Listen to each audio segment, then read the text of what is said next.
All right, ladies and gentlemen, happy Sunday. Welcome to Sabby Sabs podcast. I'm your host, sabrinasalvati. If you're new, I do want to let you know we are also streaming live on X and Rumble as well as YouTube. Ladies and gentlemen, we have some breaking news today. Things are really popping off in the Middle East. So I do want to go ahead and show you our thumbnail before we bring in our special guest, who is someone who has been to Iran and I'm sure has quite a bit to say about what is happening right now. Tonight, ladies and gentlemen, we are discussing, this just came through, Iran just struck Israel, northern Israel, hard. This is breaking news. This is in response to the strikes on Beirut that Israel just did recently. So Israel is getting hit pretty hard. So we're going to discuss that. Iran strikes back at Israel. We're also going to discuss, if you haven't heard about this, ladies and gentlemen, TPUSA is really falling by the wayside. Apparently, they claim to have released this video that shows Charlie Kirk saying that he wants to appoint Erica Kirk to take over Turning Point USA if anything were to happen to him. They're already being dragged about this. Community Notes is calling it out. Guys, they're really desperate here. This is really bad. We're going to get into all of that and what happened to Erica Kirk at that recent Turning Point women's event in San Antonio, Texas. We're also going to discuss Jacobin is smearing activist and organizer Chris Smalls because I guess Chris Smalls is not playing the lane they want him to play. This is crazy. It's embarrassing. And I think they should be ashamed of themselves. We'll get into all of that. Caleb Maupin is our special guest. He'll be coming in just a second. And we're going to get into all of this and his new book.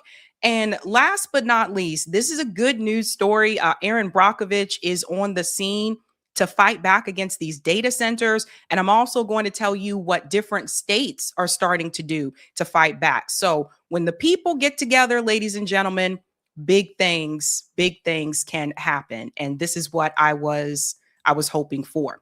So I don't want to keep our special guest waiting. So let's go ahead and bring him in. His name is Caleb Maupin. He is an author. He's a political commentator. He is a geopolitical, I would say, historian. Caleb knows a lot of information about the world. His new book is called Imperialism and Anti-Imperialism, Key Writings and Lectures from Caleb Maupin. Let's go ahead and bring him back in. Caleb, welcome back. Sure. Glad to be here. How have you been?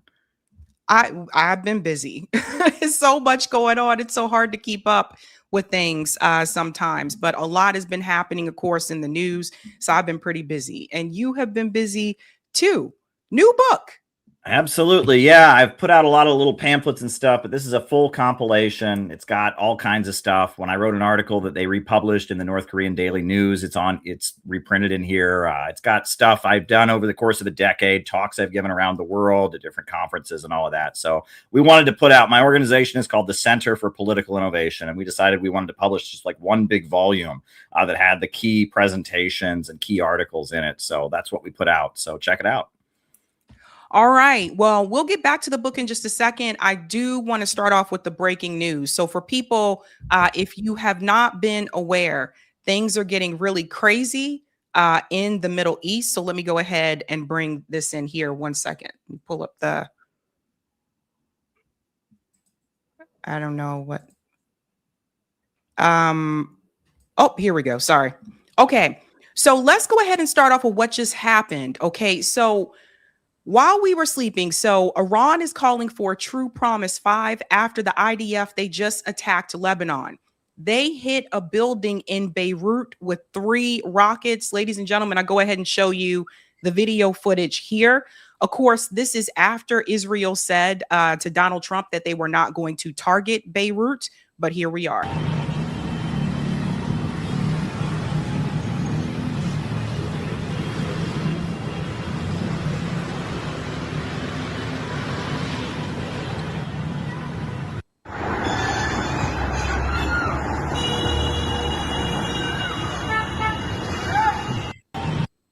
Yeah, so that looks like an apartment building. You guys know, if you've been watching me for quite some time, that they did say recently to Donald Trump that they were not going to attack Beirut. Caleb, I want to get your take on this before I get to Iran's response. This attack here in Beirut, why do you believe Netanyahu did this anyway?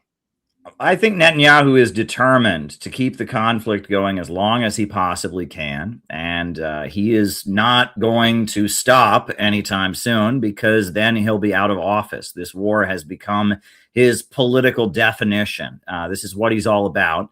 And Hezbollah is a strong force of resistance to Israel in the region. Look, Iran is at the center of resisting Israel's crimes.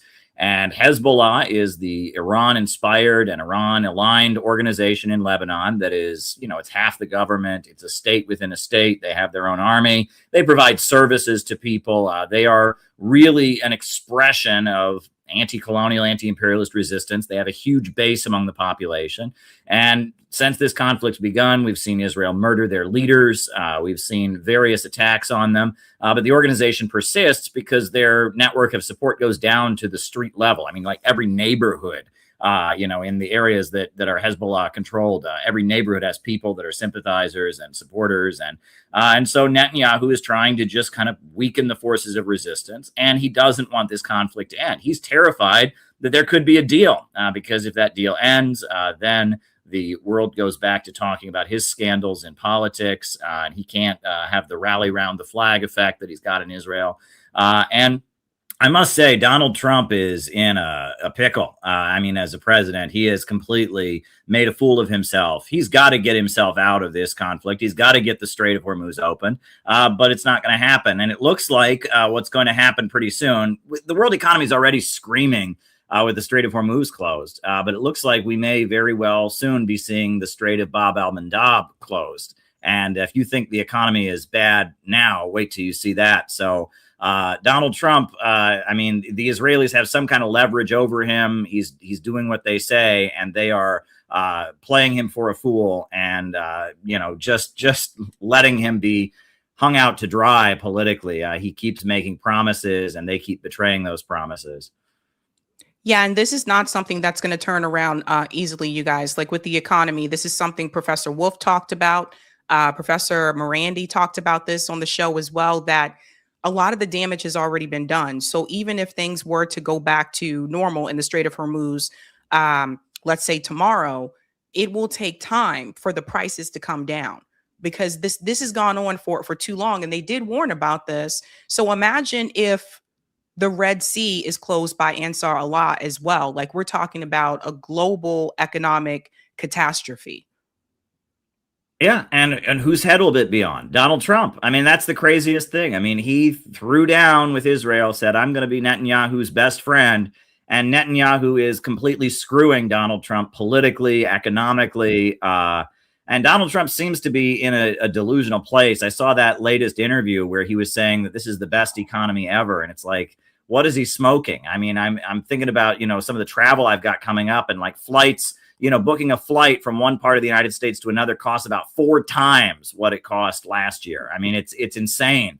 And he thinks this is the best economy that we've ever had. I know that Donald Trump is very much into like the power of positive thinking, right? He went to Norman Vincent Peale's church in Manhattan when he was a kid, and that, Paula White Cain, who's his spiritual advisor, she always says, you should act like things are as you want. You should expect the best. But as a leader, you do have a responsibility to tell the truth, to just tell what is actually happening. The world economy is miserable right now. We are suffering the effects, and every day that the Strait of Hormuz is closed, it's getting worse. This is not the best economy ever. I don't know. And for him to just say that, there's a level of just kind of irresponsibility as a leader. And I think he doesn't know what Israel's going to do. And Israel tells him one thing and does something else and sits back and kind of laughs. I think that they are not only, working in their own interest and trying to defeat every ally of Iran and every resistance force in the region. I think they're also trying to nullify Donald Trump's brand politically. I think Donald Trump's hope was that after he left office, maybe his daughter, maybe one of his sons would become a political brand, kind of like how they have the Perón brand in Argentina. He was hoping that Trump would become kind of America's brand. That's not going to happen. Unless he really turns things around in the next couple of years, which I don't know how he could do, Trump is going to be completely tainted by everything.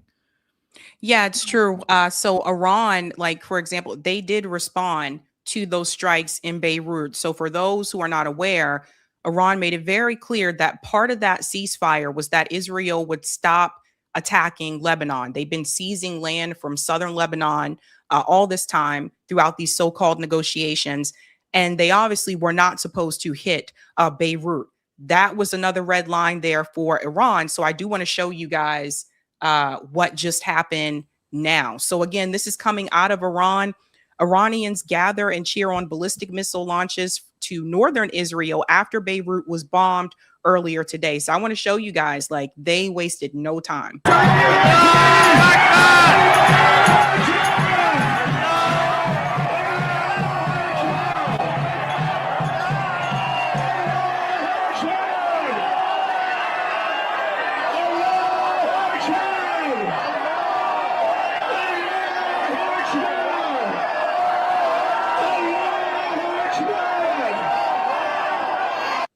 Everybody see the missiles there flying in the air? They've had it, Caleb. Caleb, I know you've been to Iran. Can you tell everybody some of the experiences that you've had and your interactions with the Iranian people? Wow. Well, I went to Iran and I actually made a documentary film when I was in Iran that was shown on Iranian television and other things. It's called The Iranian Dream. And I spent a lot of time there. And then actually in 2023, I had the honor of sitting down with the president of Iran, Ibrahim Raisi, before he died in the helicopter crash. And so I've spent a lot of time there, and I have studied the Islamic Revolution, and I've talked to people up close who have experienced it. And Iran is a stronghold of resistance to Wall Street and London. And that's what it is. I mean, there was a revolution in 1979. A U.S.-backed dictator was toppled, and a government based in popular community organizations, like they had every neighborhood, they have what they call the Besieged Councils, and they have the Islamic Revolutionary Guards, which is a military organization accountable only to the supreme leader above the elected government. This government has emerged, and its focus has been on economic development. And they have pretty much wiped out illiteracy in Iran. They electrified the whole country. They brought, telecommunications to the country. They've paved the roads. I mean, they've just done so much to improve people's lives. And that revolutionary vision of, they call it not capitalism, but Islam, neither East nor West, the war of poverty against wealth. It's based on the Shia, Islamic interpretation, right? After the Prophet Muhammad dies, you have a divide in Islam between those who follow kind of an elected or the corrupt umads and those who follow the imams that were like the successors of the Prophet Muhammad. And the imams were martyred. They were killed by the rich and powerful, and they mobilized the poor. And so Khomeini and, Khamenei and the supreme leader, their interpretation of Islam is that you should stand with the oppressed, and that they talk about Islam as the religion of the oppressed on earth, those who have been plundered by imperialism. And there's a really big emphasis on martyrdom, the idea that you should give your life, for the cause, and that the most loved and highest person in heaven is one who sacrifices his life for the oppressed.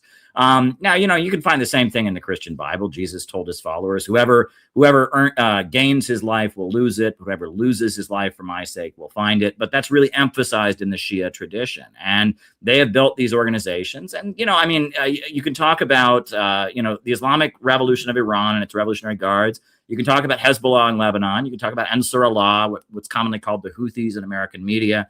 They all kind of share this Shia Islamic revolutionary perspective that is opposed to capitalism, rejects Marxism, right? They're very much based on the Islamic tradition, but favors, fighting for the oppressed and justice on earth. I think one of the imams is quoted as saying he's never seen great wealth without great violations of rights all around it, right? And that these are the words that they have like on the walls in Iran, Malcolm X is like one of the most beloved figures in Iran because he was a Muslim, because he fought for the oppressed.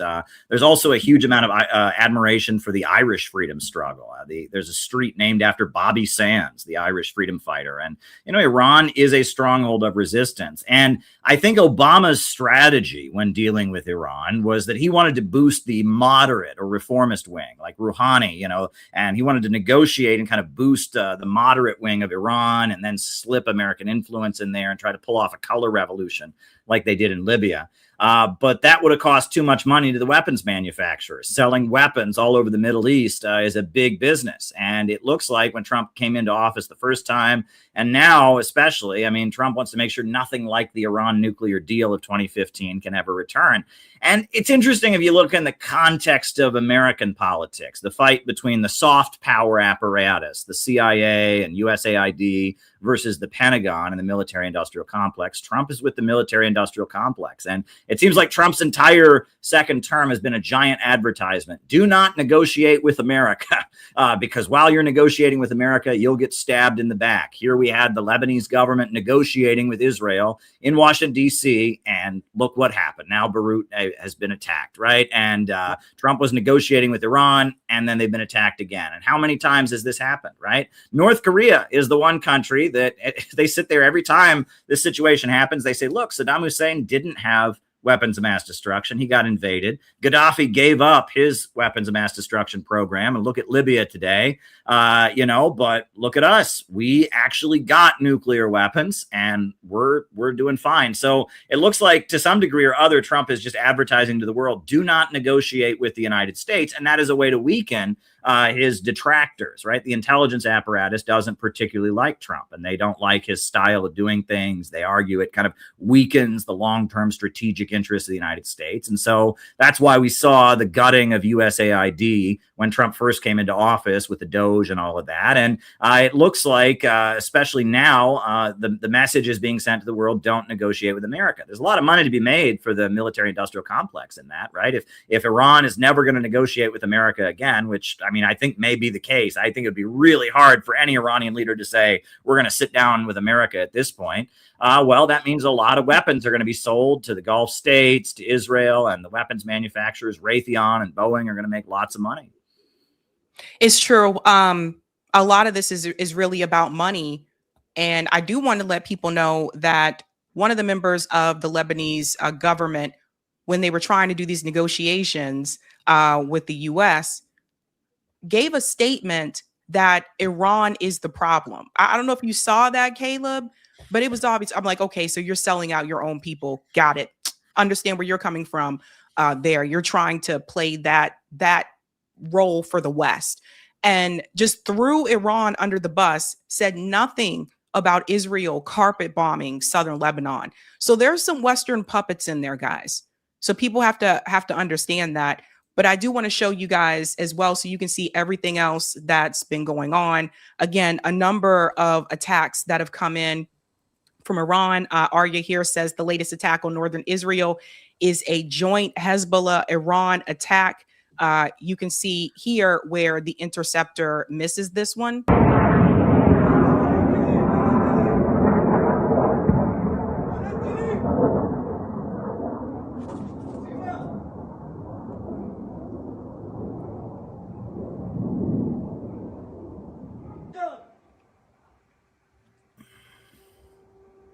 Yeah.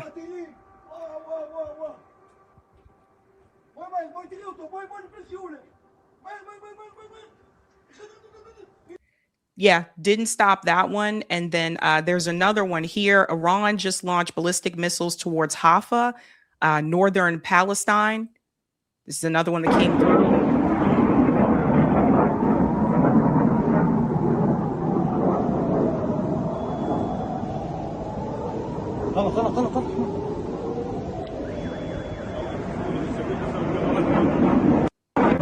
And we do have one that did hit. Again, this is a lot of this was coming in real time. So here's another one here.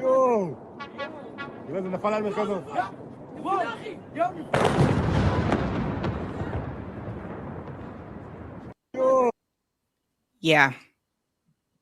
Yeah, well, usually, Israel likes to play the victim. Anytime any Israeli civilian dies or whatever, they say, oh, we're a victim of terrorism, et cetera. But I've noticed that since this Iran conflict has gotten going, they suddenly do the opposite. They're clearly lying about the number of casualties. I think more civilians and more military personnel, than they're admitting have died at the hands of Iran and its allies. And they know that the whole world is cheering for Iran right now. I mean, you look at the United Nations, Israel is condemned very, very widely. Well, everybody knows the only people that are really fighting Israel, that are really standing up for the Palestinians, are people aligned with Iran, whether it's the Ansar Allah, whether it's Hezbollah, whether it's Iran itself, whether it's the Shia militias in Iraq. The only people that are really doing anything to stand up to Israel are the Iranians. And so the whole Muslim world is cheering for them. And again, Obama's strategy was to manipulate Sunnis against Shia, to play Saudi Arabia against Iran and all of that. Well, it was China that brought Saudi Arabia and Iran back together to reestablish diplomatic relations. And even though the Gulf state governments are collaborating with the United States against Iran, the population is overwhelmingly sympathetic. I believe in Kuwait, they just had to throw a popular TV news host in jail because she was on the airwaves saying pro-Iranian things, because that's what the public wants to hear in Kuwait, because Israel is widely hated. The whole Muslim world is cheering for Iran right now, and cheering for Hezbollah, and cheering for Ansar Allah. And these, Gulf state countries where their whole existence is based on selling oil to America and buying huge amounts of American weapons, their credibility is being shot. Yeah, I think there's no putting this genie back in the bottle. Israel will never get the support back that they had before. It's so obvious now. And I'm pretty sure Israel is going to respond. We do have a picture of some of these targets that have come through. Shout out to Mint Press News. Iranian ballistic missiles fired at Haifa, multiple impacts reported. So you guys can see they track this. And this was the red alert. So you can see these are all the targets that have been hit here. And again, it's just Netanyahu's going to cry and whine about this. Israel's going to say, oh my God, we're under attack. I do want people to understand that when these strikes happen, in Israel, they have bunkers that they can go to. They have these underground bunkers so that they can avoid these strikes. Now, take that perspective and apply that to Gaza, where there's no bunkers. There's hardly any shelter. They're still killing Palestinians in Gaza right now and in the West Bank. And the Palestinians in Gaza are basically intense. They don't have a shelter that they can run and hide to. So it just goes to show you. It's really interesting. I'm curious what is going to come out of the White House after these attacks, because again, Donald Trump has egg on his face. It makes him look really stupid and foolish, because he just said just last week, I sat down with Netanyahu and yeah, he's not going to strike Beirut. He understands Israel's going to do what it wants to do. Yeah. So he looks like a fool. Yeah, there's not going to be a deal. That's what Donald Trump really needs to understand. There's not going to be a deal. There is no deal that Iran could ever make with the United States that Israel would allow America to make, right? Iran supports Ansar Allah. They support Hezbollah. They support the Shia militias in Iraq. They support other groups throughout the region. They support like the people of Bahrain fighting for democracy against the king imposed on them by Saudi Arabia. Iran's not going to stop doing that. Iran will never sign any deal that says they have to stop supporting the Palestinians or stop supporting resistance throughout the region. Meanwhile, America will never be able to sign an agreement with Iran that says they have the right to support those groups. That'll never happen. Israel would never allow the United States to sign an agreement that says, okay, Iran's allowed to support Hezbollah. That's not going to happen. So there's not going to be a deal. Now, the only way out of this for Trump is he needs to just declare victory and pull out. And that's what Joe Kent said when I was in Michigan at the Rage Against the War Machine event. He gave kind of a speech, and he's talking as an insider, as somebody who comes out of these conversations, former U.S. counterterrorism director. And Scott Horton echoed him. The only way out of this for Trump is he needs to just say, okay, we killed the supreme leader. Iran's never going to get a nuclear weapon because they were never going to get one to begin with, but they're never going to get a nuclear weapon. We got what we wanted, and just pull out. That's the only way out of this. And anything other than that is just digging himself an even deeper hole. And the economy is going to scream louder, and Israel's going to play him for a fool and sit back and laugh. And the only way out of this for Trump is he just has to pretend he won, which is Trump is good at that. He always says, oh, we won. We did the best we ever could, and I mean, his supporters all believe him, and he just needs to do that and pull all the forces out of there, close down the military bases surrounding Iran, right? Just move those bases out of there, right? We don't need to have bases all over Iraq. We don't need to have bases in Kuwait. We don't need to have bases in Jordan, right? Get the U.S. forces out of there, say that they won, and move on. That's what Trump needs to do. And I hope that there's somebody in the White House who has the sense to tell him that's the only way out of this.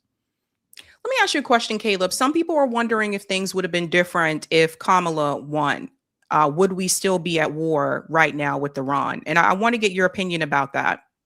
Well, honestly, I think we would, but it would be sold in a very different way. Kamala Harris is married to an AIPAC lobbyist. Okay. So I don't think that, there would be a big break. And the Democrats were so scared of offending Israel during the 2024 election that they wouldn't even let an Arab American speak, let alone a Palestinian or anybody.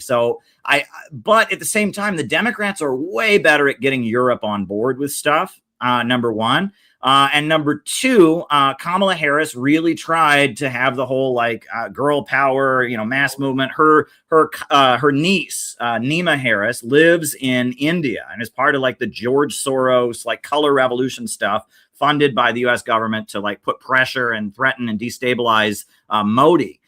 So I feel like, if anything, we'd be having this war, but there'd be a lot more support for it because there would have been a huge public relations campaign about Iran as oppressing the women, and Britain and France and Germany would probably have been on board. And this war would still be happening, but it would probably be happening with a lot better, slicker PR campaign and a lot more international support. And maybe it would have been done smarter. I mean, this looks really sloppier on the part of Trump. I don't think he had any plan. I think it was just kind of oh, okay, Israel wants this, I better do it. I think that the Democrats are more strategic. I think the folks at Black Agenda Report, they started calling the Democrats not the lesser of two evils, but the more effective evil. And I think that's a good way of putting it. And I think that's what we would have gotten. Now, what's interesting, though, is that the Democrats increasingly, just because there have been so many Muslim folks coming to the United States, they do have a Muslim base, and they seem to not be worried about slapping that base in the face. But those folks went out and voted for Jill Stein. Some of them in Michigan went out and voted for Trump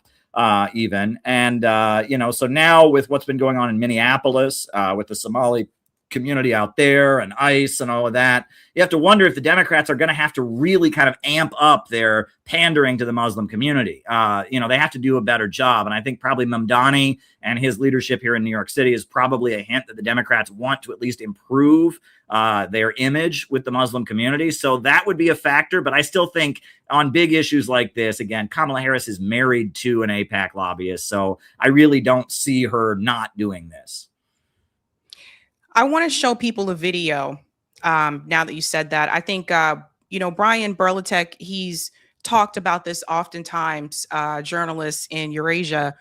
Brian Berlatek has explained and has shown this to people that the Brookings Institute had already defined the geopolitical plan, regardless of who is in the White House. And I think people need to see what Joe Biden said here. Now, this was 1986, I believe. Listen to what Joe Biden said on the Senate floor. If we look at the Middle East, I think it's about time we stop, those of us who support, as most of us do, Israel in this body, for apologizing for our support for Israel. There's no apology to be made. None. It is the best $3 billion investment we make. Were there not an Israel, the United States of America would have to invent an Israel to protect her interest in the region. The United States would have to go out and invent an Israel. That's the part a lot of people need to hear. Some people say that, well, Trump is just controlled by Israel, or they're just letting Israel kind of call the shots. I think we cannot go back to this video enough. Joe Biden made it very clear to people that if Israel was not there, they would have invented one. I would go a step further and say this has nothing to do with religion. This is not really about the Jewish people. It is to protect the U.S. interests in the Middle East. In a sense, Israel is basically like a a military base for the United States. That's what it seems like to me. And they're there to make sure that none of those other Gulf states really get to maintain some type of dominance of the resources in that region. I want to get your take on what Joe Biden said there. Well, I think that's how Israel started. I mean, it was the British wanted a base in the Middle East with the Balfour Declaration, and then the USA, in 1948, moved ahead with it. And especially in the 50s and 60s, I mean, there were times where it seemed like the American government was like firing Israeli prime ministers and things like that. But I would argue that especially like since the 90s, it seems like Israel does have its own kind of center of power. And that there are competing interests within America also as well. And that, I don't think it perfectly lines up as Israel's just kind of a puppet of the United States at this point. I think Israel does have its own kind of agenda that sometimes conflicts with the overall strategic agenda of America. I mean, when Netanyahu came to the Congress and gave a speech to a joint session of Congress condemning the Iran nuclear deal, for example, I mean, that was clearly Israel interfering in American politics for its own ends. Yeah. I think it's important for people to see that you just wrote a new book about anti-imperialism, because it's not just about war. I want to show everybody here. This is Caleb's new book. It's called Imperialism and Anti-Imperialism, Key Writings and Lectures. I want to hear a little bit about your new book, because again, if you guys aren't familiar with Caleb knows a lot about history and geopolitics. I know you've been talking about this for quite some time. Yeah, well, I have a speech I gave in Brazil in there about oil bankers and how they, manipulate the world economy. And I've got a lot in there. I've been doing a lot. But, my organization, the Center for Political Innovation, is committed to a positive vision of a world beyond imperialism, of getting the United States to join with the rising new economy around the world, because that's really the only future that America is going to have. I look at what's going on the African continent. There's a lot in this book about Ibrahim Traore and the Union of Sahel States in West Africa, and just the amazing development they're doing to improve people's lives. And we need to have a vision for an America beyond the globalist imperialist system, an America with a government of action that fights for working families. And as much as I condemn, the decaying Western system rooted in colonialism, the rule of the world by big monopolies and banks that enforce their will with war and keep the world poor in order to keep themselves rich, we need to start mobilizing the movement that we urgently need to build a new America beyond imperialism. The only future America is going to have is finding a way to engage in win-win cooperation with the rising new world. And the positive vision of a world beyond this nightmare of war and poverty and a low-wage police state, that's what we need to focus on. And that's what you'll find in the pages of my book. Yeah, I think that people have to understand we're running out of time. Chris Hedges has talked about this a couple of times as well. Like, the time to start a movement was yesterday. And it's just, you see what's happening with the data centers, and this is a global thing. This isn't just happening in the United States. It's going to be eventually, I feel like it's going to be us versus the machines eventually at some point. And we are going to be seen as disposable because we require, a little bit more than like AI or these other machines that they've either invented or they are trying to create. Their whole thing is going to be productivity and efficiency. And when they look at someone like us, we don't move as fast as a machine. We need sick time. We need to take leave. We have things that come up, and like a machine can just keep on going and going. So it's just everything that's happening now.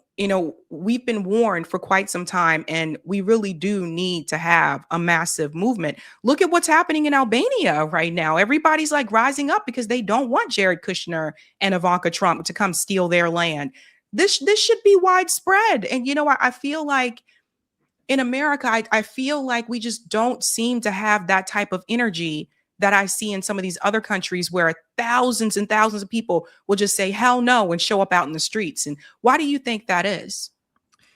I think that we need to develop a culture of resistance. I saw somebody in the chat was asking, and the answer is absolutely yes. I'm going to be in Georgia at the federal appeals court date of the Uhuru movement, because what they did to them, going after them and dragging them into federal court for their anti-imperialist activism, that was really a threat. And we stepped up as CPI to do everything we could to stand with the Uhuru movement.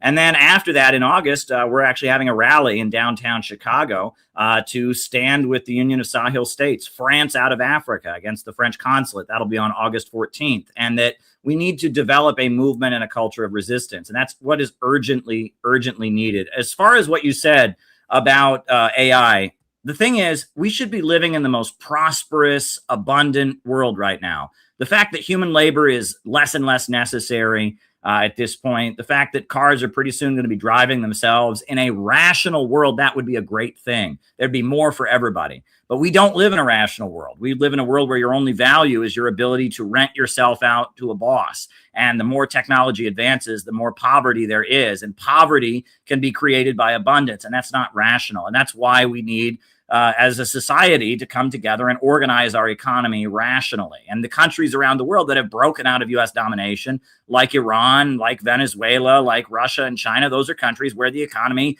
does function according to a central plan. And things like the natural resources and the banking system are under public ownership and directed to make sure there is economic growth. And we need to start talking about the economics behind all of this. There's no reason that AI should be a nightmare. It's only because of our irrational economic system. And it's only because we don't have a government that invests in people, but a government that serves Wall Street. That's right. Caleb, where can people find your book? Anywhere books are sold, just tell them the name. You can do Amazon if you want. You can give them the ISBN if you want. But anywhere books are sold, it should be available. All right. Caleb Maupin, thank you so much. Sure thing. Bye. Bye-bye. All right, ladies and gents, that was Caleb Maupin again. What happened here? I don't know what happened. StreamYard gets fuzzy sometimes. Okay, there we go. That was Caleb Maupin again. Check out his book. Caleb does really good work, so check that out.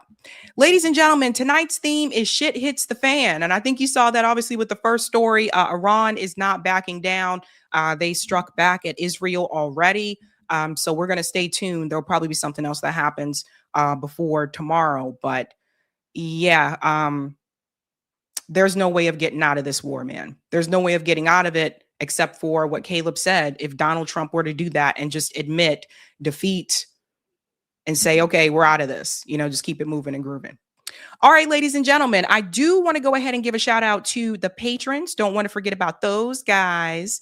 Thank you to everyone who is a Sabby patron. Really do appreciate you, fam. If you're interested in being a Sabby patron, I have 5 categories here. We have the ultimate, the Sabinators. There's also Sabsters. They're pretty cool too. Don't forget about the Sabbies. We all like them as well, don't we? And last but not least, we also have members. All of their names are listed here. And you can also see their names scrolling across the bottom of the screen on the ticker throughout the show. Welcome back. It is Sunday Fun Day, so we will have a positive story today. I really like it when people do fight back and there's some gains there. So we have a couple more stories to get into. I do want to go ahead and give a couple shout outs here. Shout out to Allie McChase for becoming a Sabby member. Let's give Allie a big whoop whoop. I wanted to answer this question. Lori, why no talk? House Congress just passed bill to make IDF and USA military one so money can flow to Israel without Congress or anyone with oversight, making it secret to unlimited funding. So I've covered this 3 times. I actually just posted another video about it yesterday. So we've been talking about it on this channel. All righty. Okay. All right, ladies and gents, if you haven't had a chance to do so, do me a solid and smash that like button. And if you're new, don't forget to like, sub, and share, just like a Care Bear. Let's keep it moving and grooving to the next story, ladies and gentlemen. There was something pretty damning here. The Pentagon released information, or at least someone, a source at the Pentagon, released information to corporate media about the threat of Israel's espionage on the United States. I kid you not. Check it out. The Pentagon raised a threat of Israel spying on the U.S. to the highest level, sources are saying. The counterintelligence threat level was raised by the Defense Intelligence Agency in recent weeks after growing concerns that Israeli espionage had become more aggressive than usual. Now, let's pause here for a second to tell you why I think it's become more aggressive than usual. So, one, the majority of Americans, as the polls show, don't support Israel anymore. So now I feel as though they're spying on us even harder than they were before. And that's not an ally, in my opinion. When Donald Trump and other people question about this and they say, well, yeah, Israel's our ally. They spy on us. We spy on them. Yeah, that's not an ally. If I consider someone to be an ally, I am not going to spy on them. And I wouldn't want them to spy on me. That's not an ally. But they are ramping this up, and they're doing so because that support has moved away from Israel. They probably never thought they would see Americans hoping that Iran, wins this instead of Israel. Let's continue on more here. And they're saying this is a threat, of course, to national security. There's Donald Trump there with Benjamin Netanyahu, of course, their buddy.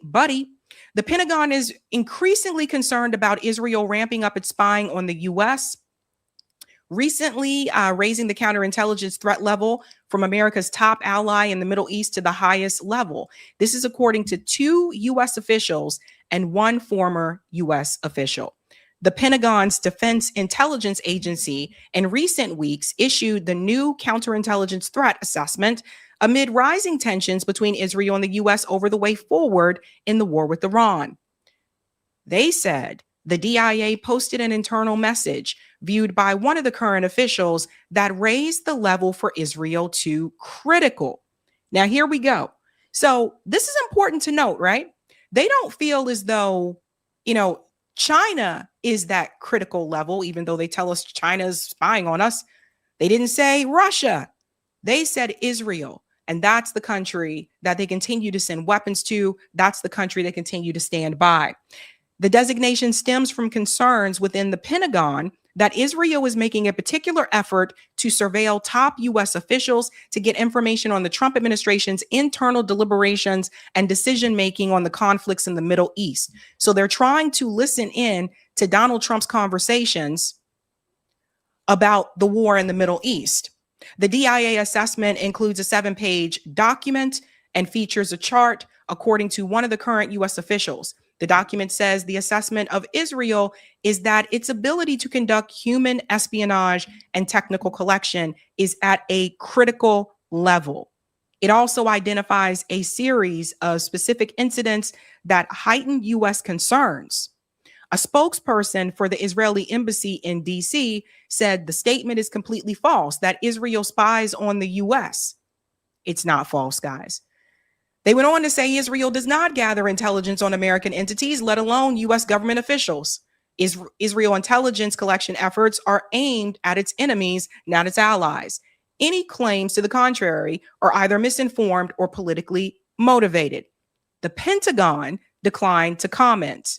A White House official said in a statement, this entire story is false and sourced to someone who doesn't have any knowledge of what's going on. The director of national intelligence, which oversees the U.S. intelligence agencies, including the DIA, did not respond for comment. Let's fast forward here. Let's remind everybody what Max Blumenthal said when he was speaking to, is this Tim? When he was speaking to Tim about this, I want to remind you what he said about Israel spying on the United States. So yes, Trump is scared. And what I learned from this source, who is a Trump insider, someone who talks to people in the Oval Office, people close to Trump, is that during one of Netanyahu's many visits to the U.S. this year, some figures in his retinue, Israeli agents, placed electronic devices on emergency response Secret Service vehicles. The Secret Service found them and they reported this to the White House. These would be emergency response vehicles that would respond to an incident potentially involving the president. In 2019, 3 former high-ranking U.S. officials from the Trump administration told Politico that listening devices were found around the White House and at sensitive locations across Washington targeting President Trump. They wanted to listen to his calls and communications, and they were planted by Israel. Yeah. So you have Israeli officials lying, saying that they don't spy on the United States. They do. Even Ted Cruz admitted this in this conversation that he had with Tucker Carlson. It's it's a known thing. Israel does do this. So why is that official lying? I gotta tell you, these people just lie. Just lie, right? The question is, though, why did corporate media see the need to publish that information? I'm actually surprised they published that coming out of the Pentagon. Al Jazeera goes on to say, why has the Pentagon raised the risk level of Israeli spying to the highest level? Yeah, why are they doing that? Right? So I want to show you something that Al Jazeera said here. Donald Trump and Benjamin Netanyahu have publicly diverged in their approach to the war. Washington wants to extricate itself amid political pressure, while Israel is still pushing to topple the Iranian government. This right here could be part of the reason, because Israel is not walking away from this at all. And Donald Trump will go along with what they want to do. But the reality is Donald Trump saying, well, we're going to have a deal. It's like what Caleb was just saying. To Israel, there is going to be no deal. There's no deal. No such thing as a deal. Their goal is to topple that regime in Iran, to take more land from Lebanon, and to eventually they want to take land from Iran too.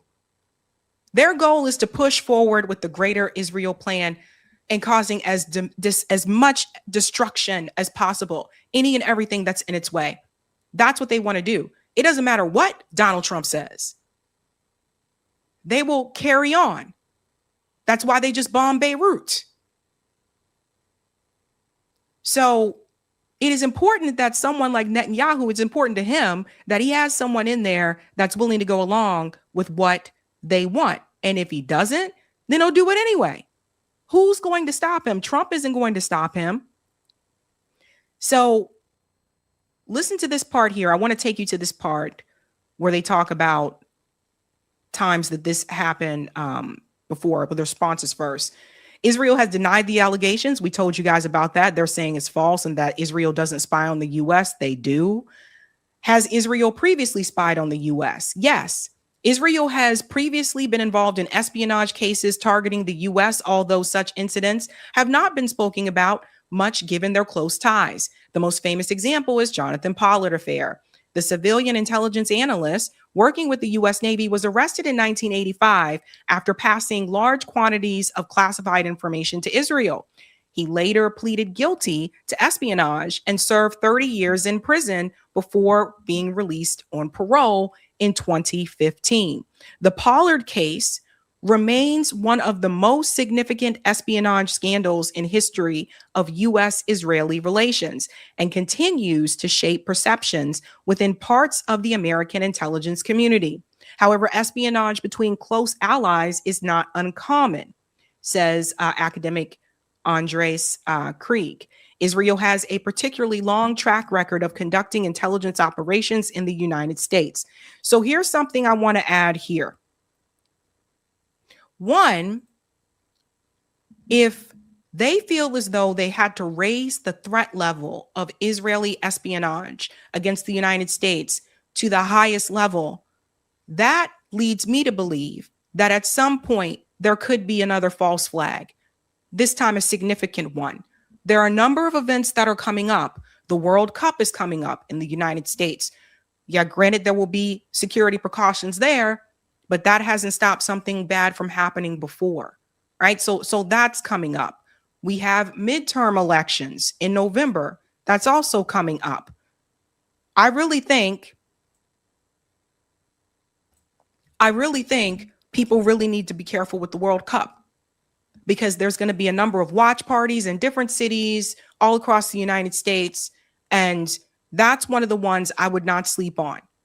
But Israel is increasing the surveillance on us because the majority of Americans no longer support Israel. And that includes some conservatives. They can no longer say it is just the left or what they call the radical left. They can't say that anymore.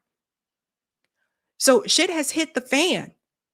Like now they have to succumb with the fact that some of the young Republicans are also not supporting Israel. I don't think they've ever had to deal with this before, at least not as long as I've been alive. And that makes me very, very concerned. I'm actually surprised NBC was allowed to publish that story, to be honest with you. But don't sleep on this one, fam. We all need to pay attention. Let's go to some of the comments here, ladies and gents. Thank you for the super chat, Measured Man. In my opinion, I feel when BB, or if he gets what he wants, he then turns that energy on the US. People wake up. Yeah, that's my fear. That's my fear. President says that iPhone 17 will spy on all of us. And Young says they don't need to spy. They got people everywhere in the government. That's another thing too. But they've been known to like bug people. They've been known to like put like devices in toilets. That was another thing that was done to Donald Trump during his first administration. Thank you for the super chat, moms. Mom's the word. Will Israeli military merge with Cop City and U.S. military? Anything's possible at this point. This is why I was screaming no about the Cop City, because it's not just going to end there. You know, we all know like the IDF trains police in the United States. So I think the best thing that we can all do, and Eric talks a lot about 11 demands, we really do have to have a movement, like a powerful movement against all this bullshit. And I don't care what side of the political aisle you're on. I don't know about you, but I think there's some things we can agree on here. Ending the wars, no more imperialism, no surveillance. We have a right to privacy in this country, right? Our economic needs are not met in this country, but we're sending all this money to Israel. We have money for war, but as Tupac said, we're not feeding the poor. And the cost of living for us continues to increase. So at some point, I believe that people are just gonna have had enough. I don't think we're there just yet, but I think at some point when people realize, look, I've had enough, this isn't working out, and that means people are going to have to put aside political parties and all that stuff, that's when I think we're going to have a major class war in this country. And if we come out with the numbers, they won't be able to stop it. You only need 5%. Let me go to the other comment here. Thank you, user, for the super chat. Peace, sister. Thank you. And thank you, the truth lady. They are the ones with sleeper cells embedded all over America. Ding, ding, ding. There you go. So let's stay alert, fam. Let's stay alert. Okay, let's get to the next story. Oof, this one irks my soul. That's why I'm glad we have a good news story today as well, because this one just made me want to scream. Okay. Believe it or not, activist and organizer Chris Smalls has an entire hit piece against him, not written by Fox News, not written by a conservative. It's written by Democratic Socialists. Jacobin, which is supposed to be like the journalistic brand for Democratic Socialists of America, decided to do an entire hit piece on Chris Smalls. Let me show you who Chris Smalls is first and foremost. When I first spoke to Chris Smalls, I can't believe it, but this was 5 years ago. I want you to hear what Chris Smalls says. This is when he was trying to organize the workers to start a union at Amazon. So this is before they won. Listen to what he said here. That as a tool to silence me and stop me from organizing workers. So I decided to go forward with the protests I did on March 30th. And 2 hours after that demonstration, that's when they fired me over the phone. Wow. Where was like the mayor or the governor in all of this? Like, did they get involved or anything at all? So Chris lost his job when he started to organize workers to create a union. Yeah, this is retaliation. It's not supposed to happen, but companies do it anyway. They retaliated against him by firing him. Chris is a father, and they fired him. Listen to what he said about the governor, who was Andrew Cuomo at that time. Listen to what he said about if they got involved. Now, it's funny you bring it up because I sent emails to their offices. I called their offices several times, stayed on hold for several hours, no response. New York City was definitely the epicenter at the time. So there was a lot going on in the media. You know, Governor Cuomo, obviously, he was definitely in the media every single day, probably for the wrong reasons now, because he really didn't do anything. He was radio silent the whole time. Mayor de Blasio didn't get involved until after I was fired. That's when he called for an investigation about my termination. But prior to it, no, there was no communication. There was nothing. All I had was a glimpse of hope, which was going through the media. So I started sending emails to the media. And when I got an article published in the New York Post, that's when the media started to flock to me. Instead of me reaching out, they started coming to me because they seen that I was actually going through with a walkout, with a protest. So this was 5 years ago. That was before Chris Smalls won. That was back in the day. The first show that I saw him on was Jim Perlman's show. So it's now called Revolutionary Change. Back then it was called Generational Change. That was the first person I saw bring this young man on who was trying to organize the workers to create a union at Amazon. At that time, this was during the pandemic.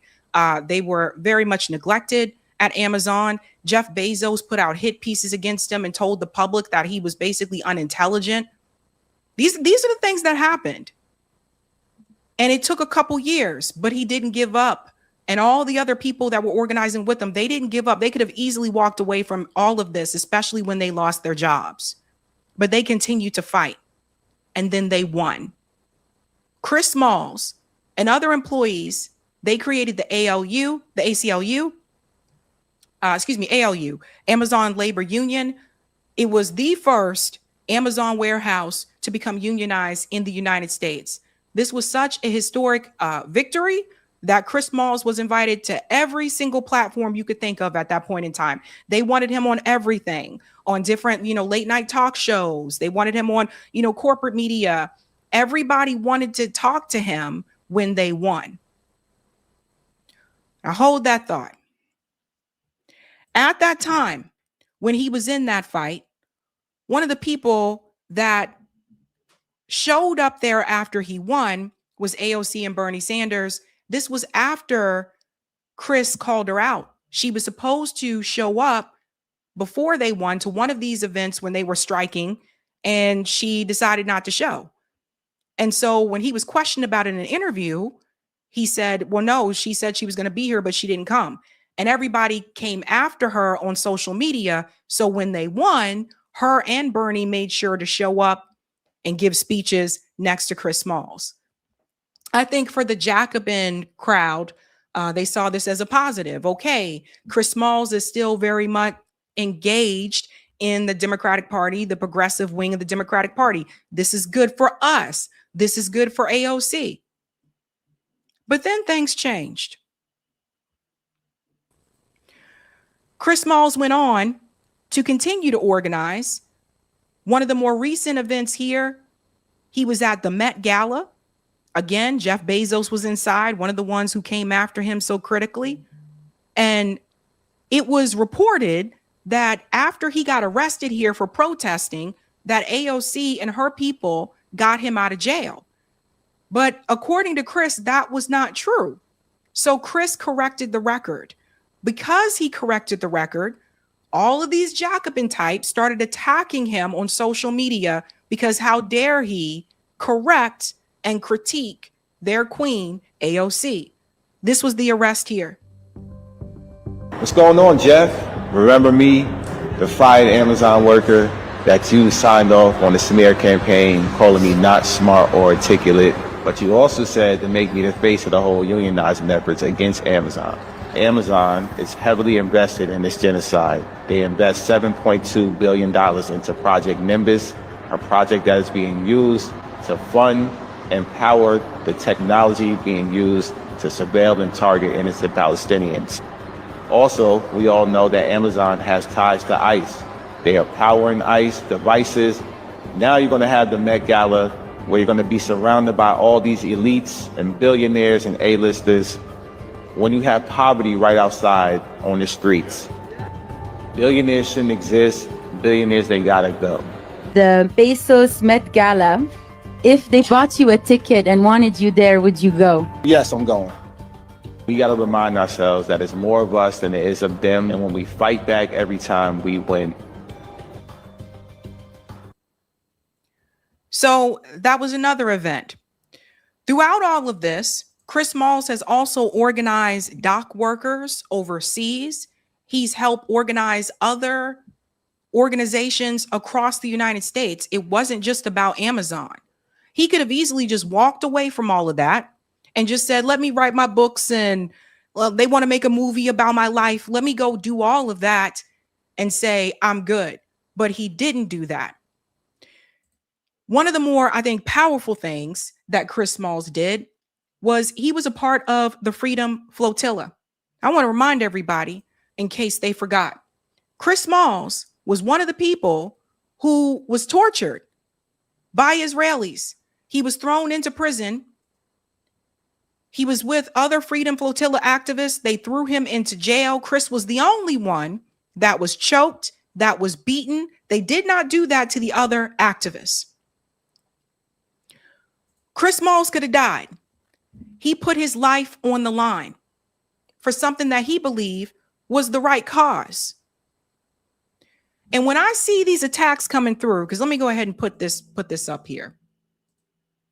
This bullshit from Jacobin. When I see these attacks come through, the rise and fall of Chris Smalls. This article was written by Annie Levin. She's also the one that just wrote an article recently where she was smearing Michael Jackson. Let me tell you something.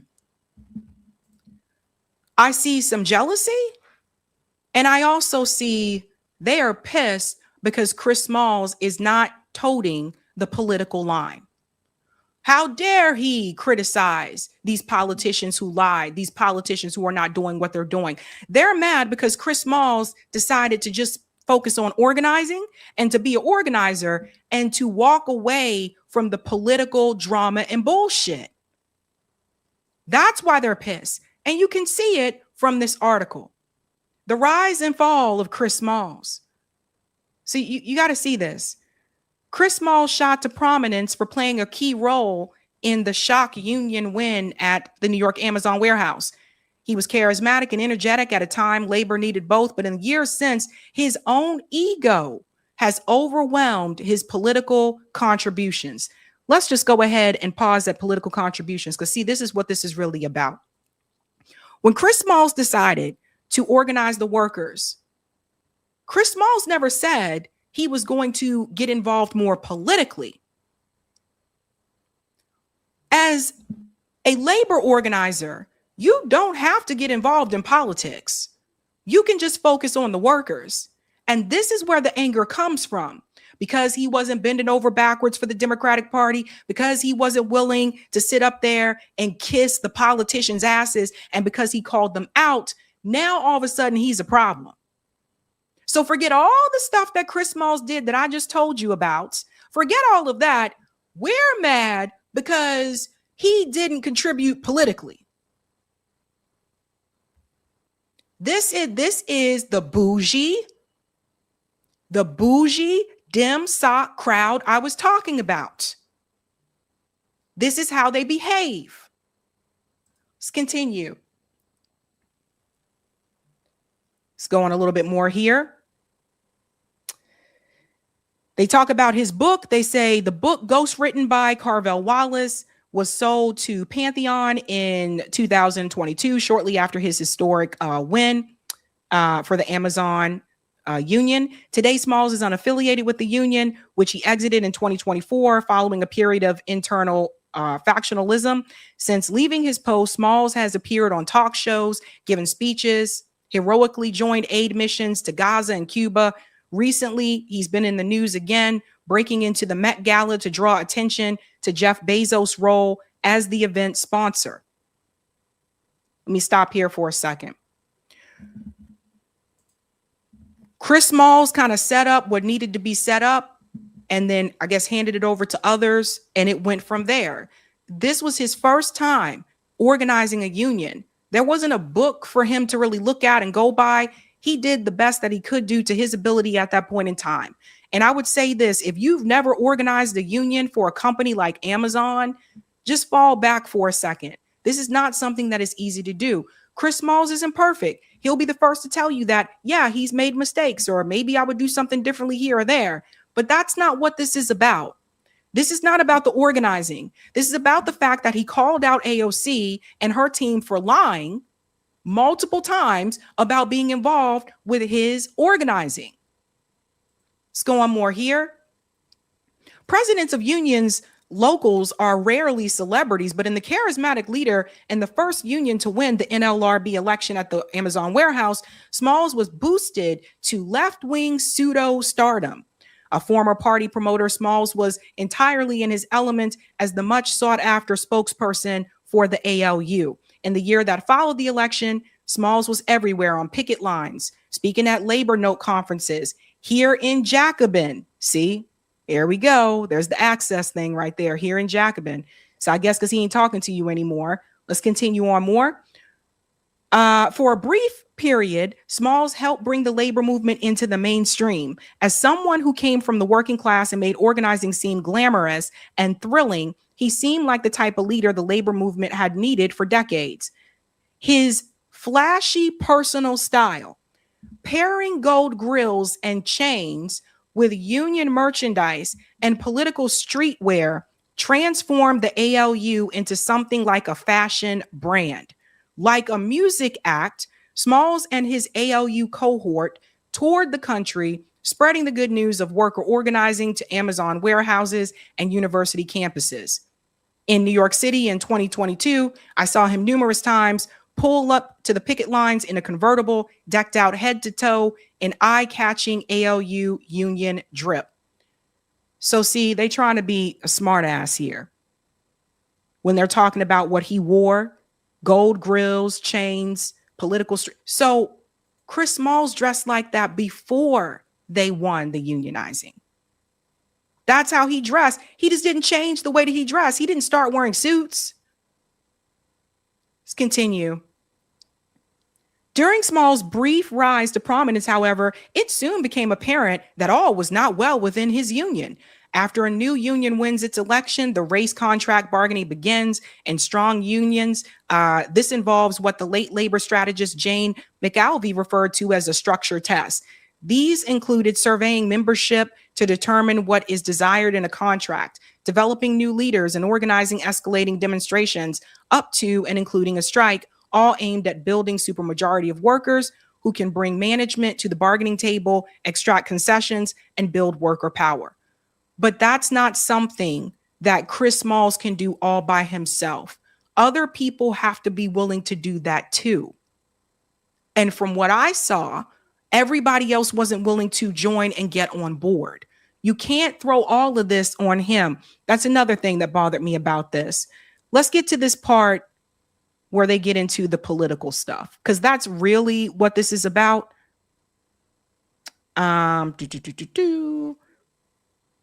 Here we go here.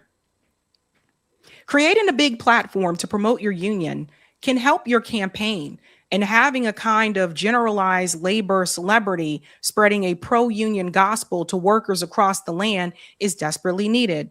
But any labor strategist will tell you that broadcasting your message far and wide is never enough on its own.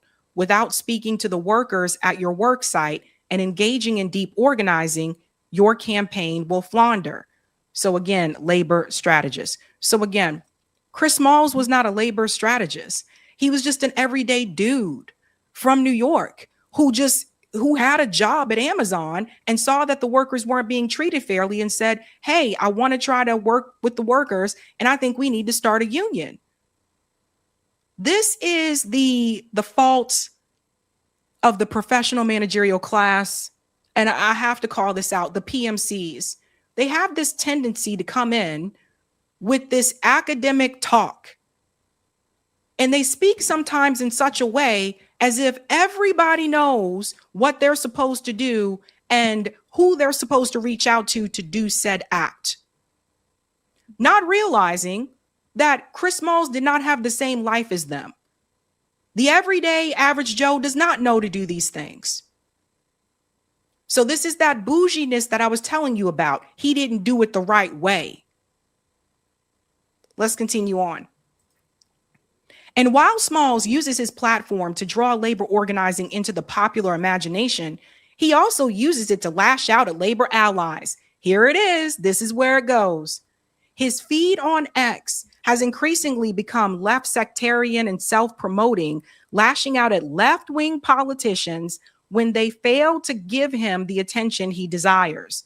Politicians like AOC and Bernie Sanders, who helped boost Smalls' platform from the beginning and have been great allies of the ALU, have been frequent victims of his wrath. So this is what this is really about. There seems to be this type of energy in the Jacobin space that you are not supposed to criticize AOC or Bernie Sanders or any of these people.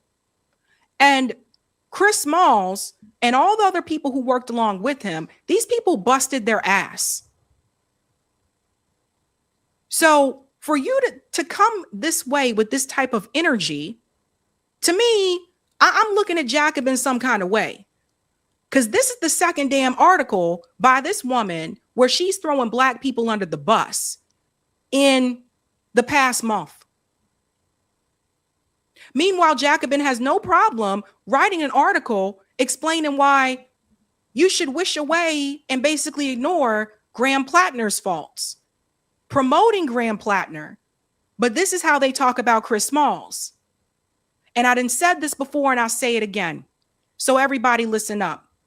There is a reason why Democratic Socialists of America does not have more black members. I've been in those spaces before in the past. You have a bunch of bougie, elite PMCs in those organizations, in those chapters, at least the Boston one, and they think they know every damn thing. They don't reach out to communities like Chris's. Chris is in New Jersey, sorry, but he worked in New York. They don't reach out to the black community. They don't reach out. All these working class, issues that they support, they don't even enter those communities. That's one of the biggest criticisms. That's why they don't get more working class people to join that organization. That's why they don't have more black members.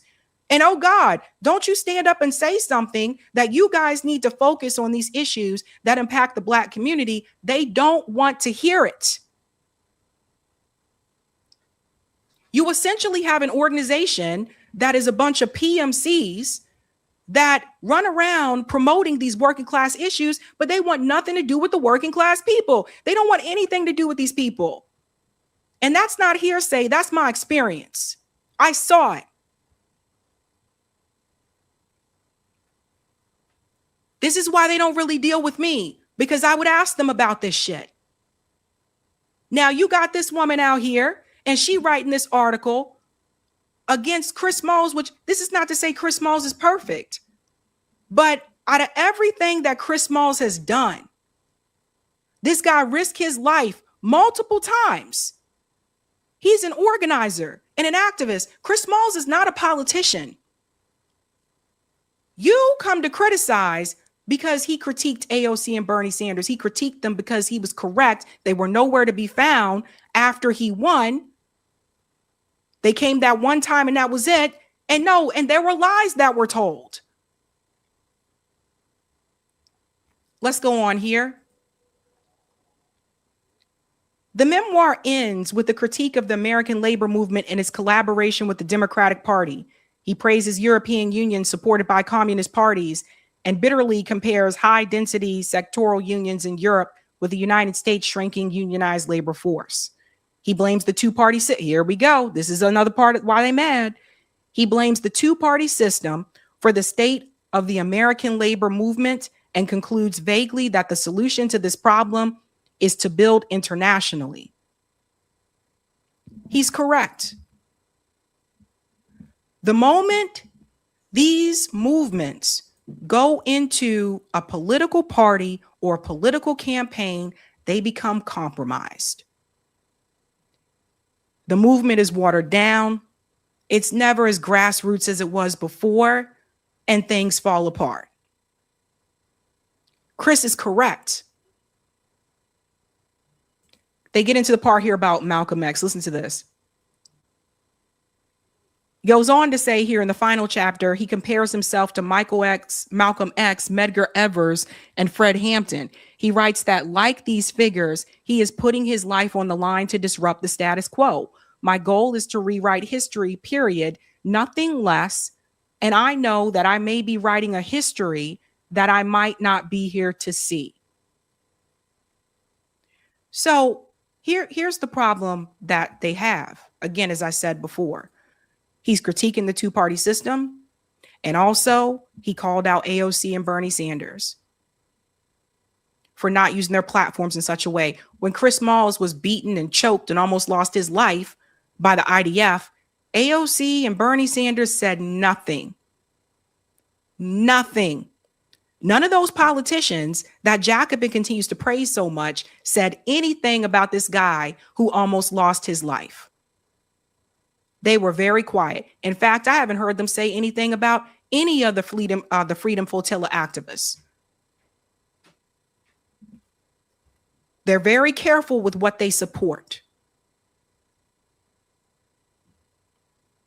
So when I see this hit piece here against Chris Smalls and this Annie woman, who I've said before, she likes to go after Black people, this is why they don't have more Black members in DSA. This is why. The moment that you don't move the way they want you to move, all of a sudden now you're considered to be a problem. See how they were talking about his attire, his grill, his such and such drip? That's how they really think about you. And part of the problem I've had before with some of these bougie PMC white liberals, this is how they really see you. I see it in Massachusetts as well. Blakely saw it too.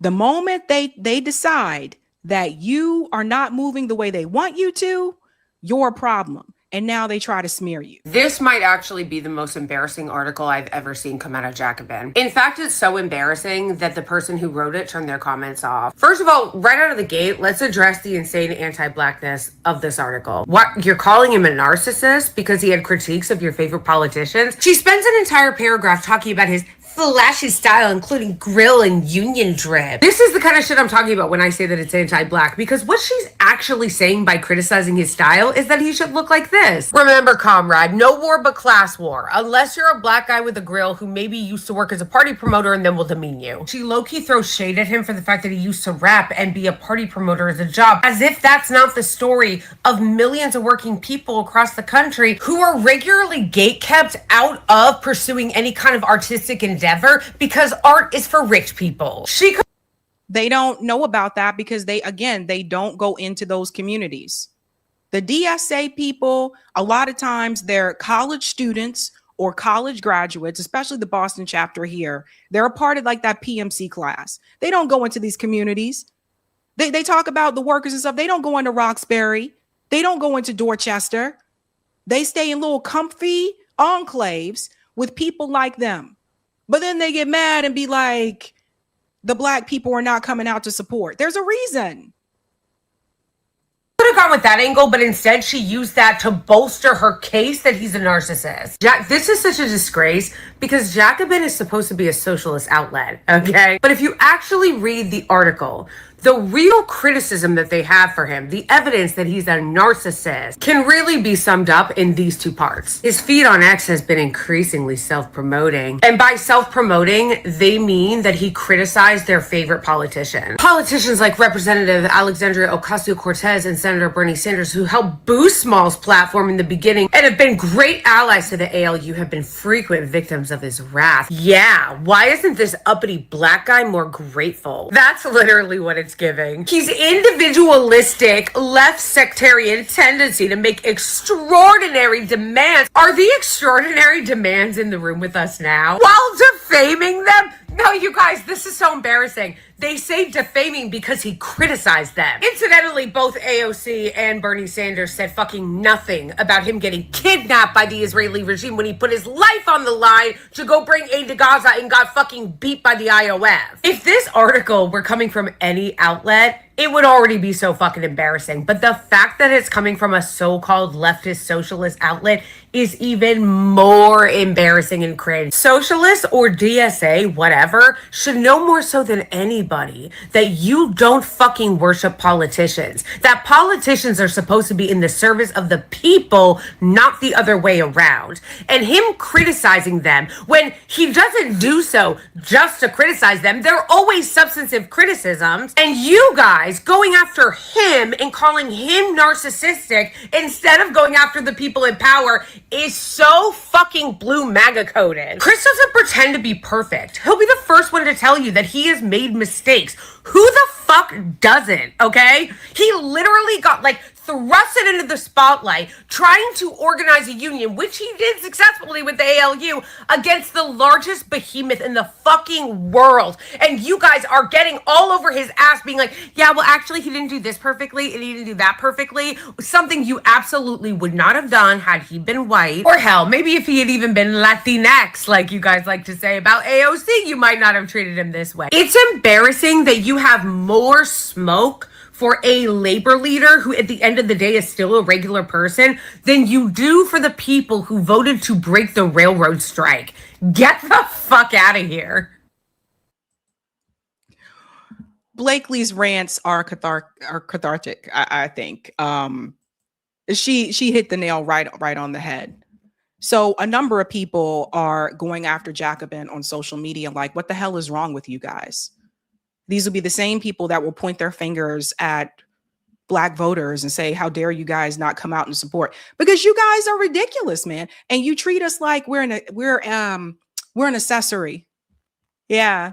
We're not a clothing item. We're a bracelet, earrings. Those are things that you can take off and you don't really need to wear. And you try to use us at our disposal. And that's why you don't see more Black people move over towards that type of org. That's why. So Chris Smalls is not perfect, but when I see what's supposed to be a socialist magazine going after him to protect the politicians who did not do the right thing when they're supposed to, it's very clear to me what the game is. The moment that you decide to organize or build outside of the political space, outside of these parties, you're now a problem because you're supposed to them use that energy in the political arena. Okay, I'll flip it. Why is it that all these people who organize within the political space, why are you not doing the opposite and organizing in the streets? Why aren't you out there trying to unionize people? Why aren't you out there doing mutual aid? Why aren't you out there putting your life and your body on the line like Chris Smalls did? So you see, we can flip this both ways. It's embarrassing and it's shameful. I'm so sick and tired of these uppity bougie PMCs trying to tell you where you are supposed to be, where you are supposed to belong. I'm tired and I've been done with that. And kudos to everybody who stood up against Jacobin for that ridiculous hit piece against Chris Smalls. Let's go to some of the comments here, ladies and gents. All right, all right. Eric, we can go to part 2 of Type VNC. Thank you. Thank you, Kevin. Jacobin also did a nasty hit piece on MMT. Hashtag fail. The bougies. Thank you, Angry Prole. Caleb Maupin is an abuser and a terrible person. You have proof of this, Angry Prole? Boy, I tell you. Thank you, Liney. Hey, Sabby, I wanted to bring this to your attention. Did you know about Michael Jackson's Palestine Don't Cry poem/song? It's on YouTube as a short of an image of MJ with the dove and the flag. Yeah, I talked about it briefly during that Did Sony Kill Michael Jackson video. Thank you for this one as well. Hey, Sabby, I also wanted to bring this to your attention. Did you know there was a young Asian man who ran up to MJ in a concert while he was performing Earth Song in Seoul, Korea in the 90s? MJ had to hold him so he wouldn't fall during the performance. I didn't know that. I had to check that out. I know people used to faint a lot during Michael Jackson's concerts. Thank you, One Upped. International Coup Commonwealth FTW Aim Higher. Thank you. Thank you, Cheetah, who's been a member for 19 months. Well said, Blakely. Nail it. And Jean, Sabby is correct. I know these leftist out of touch people. They truly think they understand and are right. It is what it is. All right, let's do some good news. Let's do some good news. I see this as a positive. We have been talking about people rising up against the data centers. And last time I mentioned Erin Brockovich because I was kind of curious, if she would get involved. Well, she has gotten involved. So that's the first plus. And the other part is other states are now implementing measures to push back against these data centers. Let's go ahead and bring in this convo here with Erin Brockovich. She was just recently on MS Now talking about the data centers. And she brought up something that I was not aware of about the noise that's coming from these institutions. Listen to this. AI. Prior to launching your website, Brockovich AI Data Center Reporting, you wrote, if data centers are so great, why are they being built in secret? How have companies managed to build hundreds of facilities under the radar? These things, they're huge, so many of them. You can't miss them. Yeah, no. So, the whole thing started for me when I had 30 individual emails from one community about data centers. That's usually a signal for me that something's going on. And so I wanted to see the bigger picture about what was happening with data centers. So that's why we created the map. I was stunned within 3 days that 47, 48 states were reporting. And you just asked a great question because that's exactly what they all started to report to me. How this happened. They had no idea. These proposals came through. They felt like it was in the middle of the night. They were secret. It was behind closed doors. So they became very concerned at that point. Why did we not know? What is the secret? What is the push? And they had no say in it. So that's what's really started so many of these communities across the country and their frustration about these data centers and how they got there.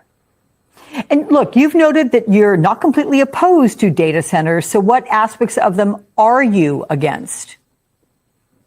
Oh, well, we're all concerned about data centers. I think there's a conversation here about AI and data centers. This isn't necessarily a conversation about AI. This is about the data centers and where you're placing them. And they're being placed on top of schools, on top of residents, in, hospitals, in locations. And again, you said these things are monstrous. Look at how big this one is right here. One thing I wanted to point out, did you guys know that they were building some of these on top of schools? Isn't that insane? Look at all of the amount of land that is being taken up by these data centers. And so they're really prime for rural America because you have so much more land. But as to her point, she said they're putting some of them on top of schools. So it's not like it's not happening in, the urban areas as well. But you see how massive these data centers are. And the reality is that the average American does not want to live next door to that. We don't. So while you have Representative Anna Paulina telling people that the people who are against the protest are actually bots and it's not real people, she got a couple screws loose. No, it is real people. Nobody wants to live next door to that.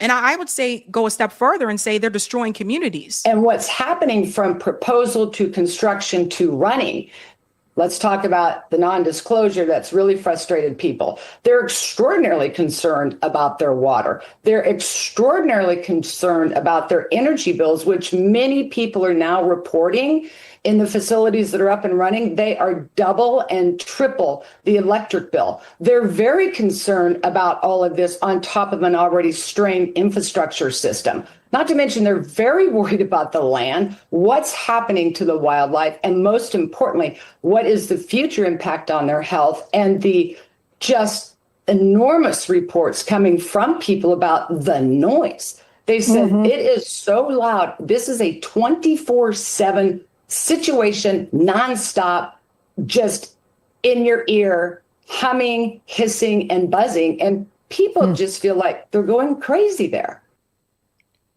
Maybe that's what they want. Maybe they want people to go crazy. Maybe they want us to lose our minds. I want to say something about that noise. There are many who choose to live in, we used to call it the country. Like when I was a kid, like my grandma used to say, you know, in the summer, we're going down summer to the country. That's what we used to call it, because like, you know, but there are some people who choose to live in rural America, like out in the country, because they don't want noise.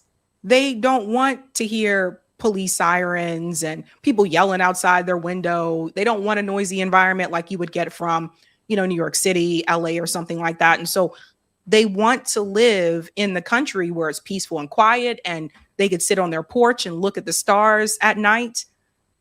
You know, every now and then, sometimes it's good to get out there like that. Those of us that have been and lived in the cities and some of the urban areas, every now and then it's good to, even like for Massachusetts, like there's a difference when you go to Vermont. There's a difference when you go to, like, because it's just different up there. So if you drive up to Vermont and you look at the stars at night in Vermont, it's a whole different feeling. I feel like I went to another place, a real other place, not just another state. And some people like that.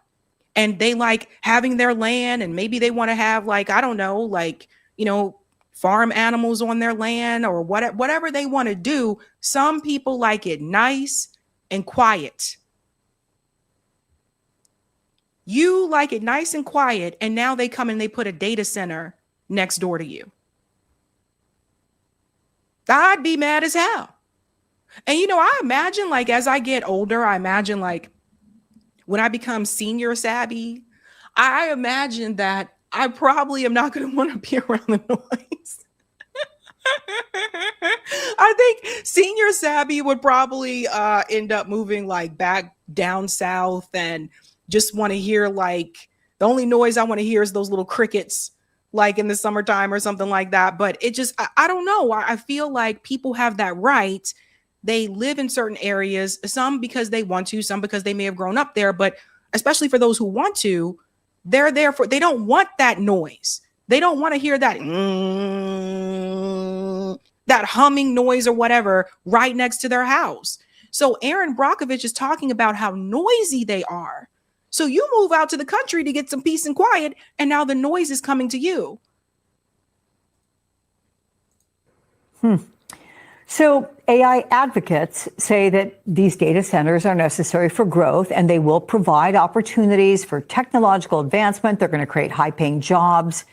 Is there a way for these centers to coexist with residents who share their communities with them? Do you see that happening?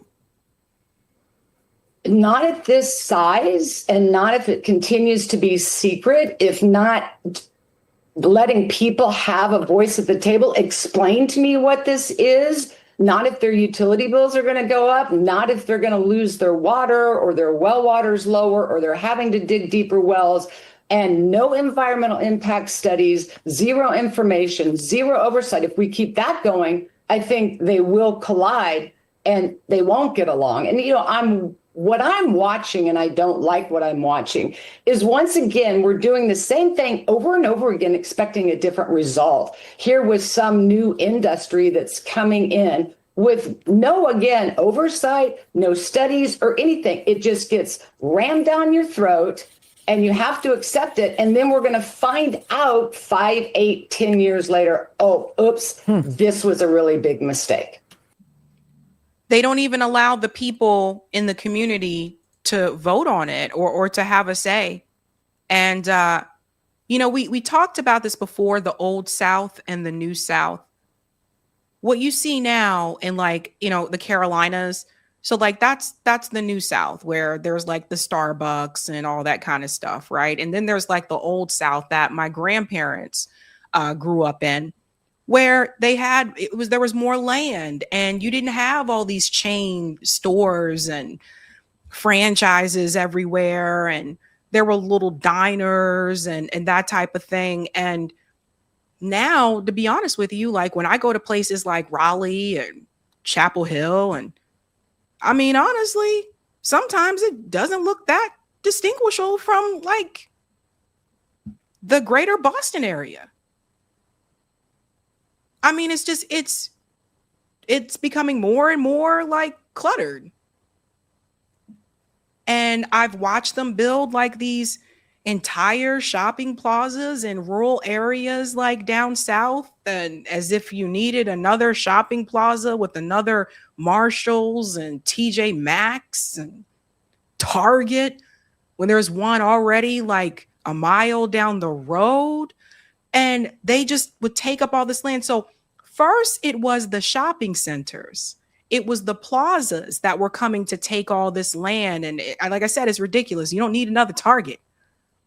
Now it's the data centers. And so people who were used to having like that more rural country environment, and they appreciated that is slowly being taken away. And it just seems like they want us to have less and less. They want us to have less land. They want us to have less living space. That's why they make all these tiny apartments. They want all that space for the machines and for the shopping plazas. It's crazy when you really, really think about it. But people are fighting back.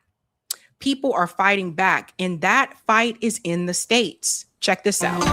Other news making headlines around the nation tonight. The artificial intelligence boom has triggered a growing backlash across the country. Communities and state lawmakers are pushing back against the massive data centers needed to power AI, citing electricity use, water demands, and higher costs for residents. Some states are considering restrictions or temporary pauses on those new data center projects. Marcus Espinoza has more on the pushback and lawmakers' efforts. The race to build data centers is moving fast, but so is the opposition. In both red and blue states, supporters say these facilities are critical to power AI and cloud computing. Critics say communities could be left paying the bill. Lawmakers in at least 15 states have introduced bills on restrictions. I want you to look at the states. Notice, again, it's red and blue states.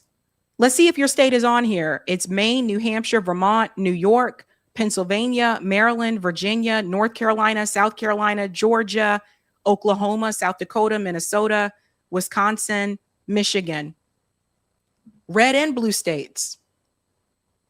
So there you go. These are the states right now that are pushing back, and they're using legislation to do so. I'm going to tell you another way that this can be done. Temporary pauses or other limits on new data center development. At least half of those bills already failed in their state houses. Here in New York, leaders want the state to pause all new large-scale data centers for at least a year. New Yorkers want to make sure that if we're bringing on hyperscale centers, the biggest of the biggest, that we're not the ones footing the bill, that our utility bills don't go up, that our water isn't used, and that our communities are protected. Meanwhile, some communities have already adopted local pauses or new zoning rules, while others are pushing for data center companies to cover more of the costs associated with power. Pause right here. You hear one of the tricks that some of the states have already done? They've already pushed back. They already said, well, nope, sorry, but you can't move forward with this. So The fight against the data centers is going to be in the states. I wouldn't even try to attempt this at the federal level at this point in time. The whole damn administration is crazy. But in the states, that's where they're starting to see that fight. The cost definitely should not be on the taxpayers. They should be paying for their own shit. And then two, they've already started to block and temporarily restrict some of them, at least for a year for right now. But I'm going to take it a step further and tell you something else that can be done. If you are in one of these states and that's a ballot initiative state, put that on the ballot. Have it as a ballot question about data centers and allow the people in the state to vote on that. And then make it as an amendment so that way it can't be overturned. So many of those states, some of those states I showed you, they're ballot initiative states. Put that question on the ballot and let the residents decide how they want to handle these data centers. So that's another step that can be taken. But the nerve of them to even want to tax people or have people pay for this via taxes. Water and infrastructure upgrades. Even some supporters of those data centers acknowledge more oversight might be coming, but with demand for AI still surging, the debate now isn't whether more will come here, but rather who pays for them and where they should go. In Kenilworth, New Jersey, which is less than 20 miles here from New York City, a nearly $2 billion AI data center is being built. The 400,000 square foot center will use the equivalent power consumption of 200,000 homes. The town has less than 10,000 residents. Okay, so something else I wanted to add here quickly about those data centers as well. Guys, if you're being charged this, like if you're being taxed to pay for those data centers, hell no. Hell no.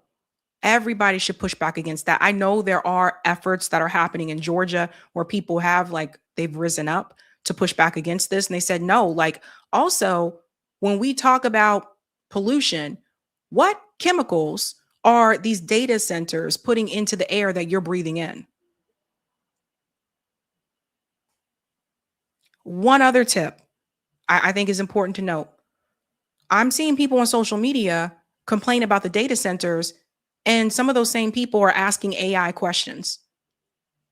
The more you use GPT, the more you use Grok, which is the AI assistant on X, the more these data centers are going to be used. That's another thing, the AI, the artificial intelligence, using those tools, the more you use it, the more they'll say, well, we need more of these data centers. Now, that's not the only thing that it's used for. But if we aren't using the AI, then, it's what can they say? So don't use it. I've been trying to tell people, stop using Chat GPT, please. Let's go back to the old way of doing things. If you want to have a question about something, just look it up. But that's part of the problem. And so much is digital. And a lot of people using those AI tools, you're feeding the data centers at that point. I wish that stupid Grok tool on X was never a thing, because now you look on X, which is formerly Twitter, and all you see are all these accounts saying, at Grok, is this true? At Grok, who's the president of the United States? At Grok, who's the Secretary of State? I mean, this is something people would look up on their own before. It's things like that. So I do see this as a plus, though, that it seems like this fight is being won in the states. And I think that's where we really need to look. We need to focus a little bit more local with this type of issue here with the data centers. All right, ladies and gents, I got one more story for you to level out your Sunday. If you haven't, please do me a solid and smash that like button. And if you're new, don't forget to like, sub, and share, just like a Care Bear. Let's keep it moving and grooving, folks. This story cracks me up. I'm sorry. We're going to have some laughs. I had to do this one last because I want to laugh. Okay. Yeah. Shit definitely hit the fan. You see, over the weekend, apparently Turning Point USA took it upon themselves to release this video that they claim is Charlie Kirk saying that he wanted to hand over control of TPUSA to Erica Kirk if something were to happen to him. Now, it was originally posted via the Daily Mail, so they're actually the ones that released the video. So Turning Point USA did it through them. In fact, you can see here's Blake Neff. Of course, he was bragging about it at the time. It's really interesting how all this gets shut down, though. He said, well, what do you know? And he is sharing this video footage. Turning Point and Miss Erica release secret footage of Charlie Kirk choosing her to succeed him to kick off their annual Women's Summit. Okay, well, let's look at this video because we are going to analyze this very closely. So there was the women's event, Turning Point USA women's event. I think at one point this used to be called the Young Women event. I guess they don't have enough young women now. So now it's just the women's event. I don't know. And that's where they played this video. Check this out. This world and this generation needs women who echo the gospel. This world needs women who are marked by the cross. Don't delay the eternal for temporary, and do not sacrifice the sacred for the secular. The most important relationship in your life is the one that you have with your Lord and Savior, Jesus Christ. His passion was my passion, and now his mission is my mission. I appoint my wife to run Turning Point USA if something happens to me. Erica would do a great job. So that's the part of the video that everybody's talking about. And we're going to get some close-ups. We're going to look very closely because they've already been called out about this video. And that was played as part of her entrance. So let's fast forward here and I'll show you what she said here.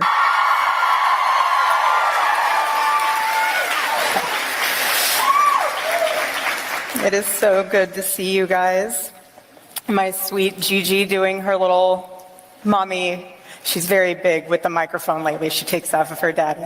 So she, with her daddy's little microphone, mini one that she has, she wanted to be able to do my intro. So why not? It's my little voiceover for my intro. So precious. But so much in my life, just like yours, has changed since I've last been up on this stage with my husband 1 year ago. Who was here last year with us? Who's first time ever coming to Turning Point USA conference? Wow. I love it. Hi, you guys. Hi. Today is really special for a multitude of reasons, but today marks 14 years, the day that my husband decided to start Turning Point USA.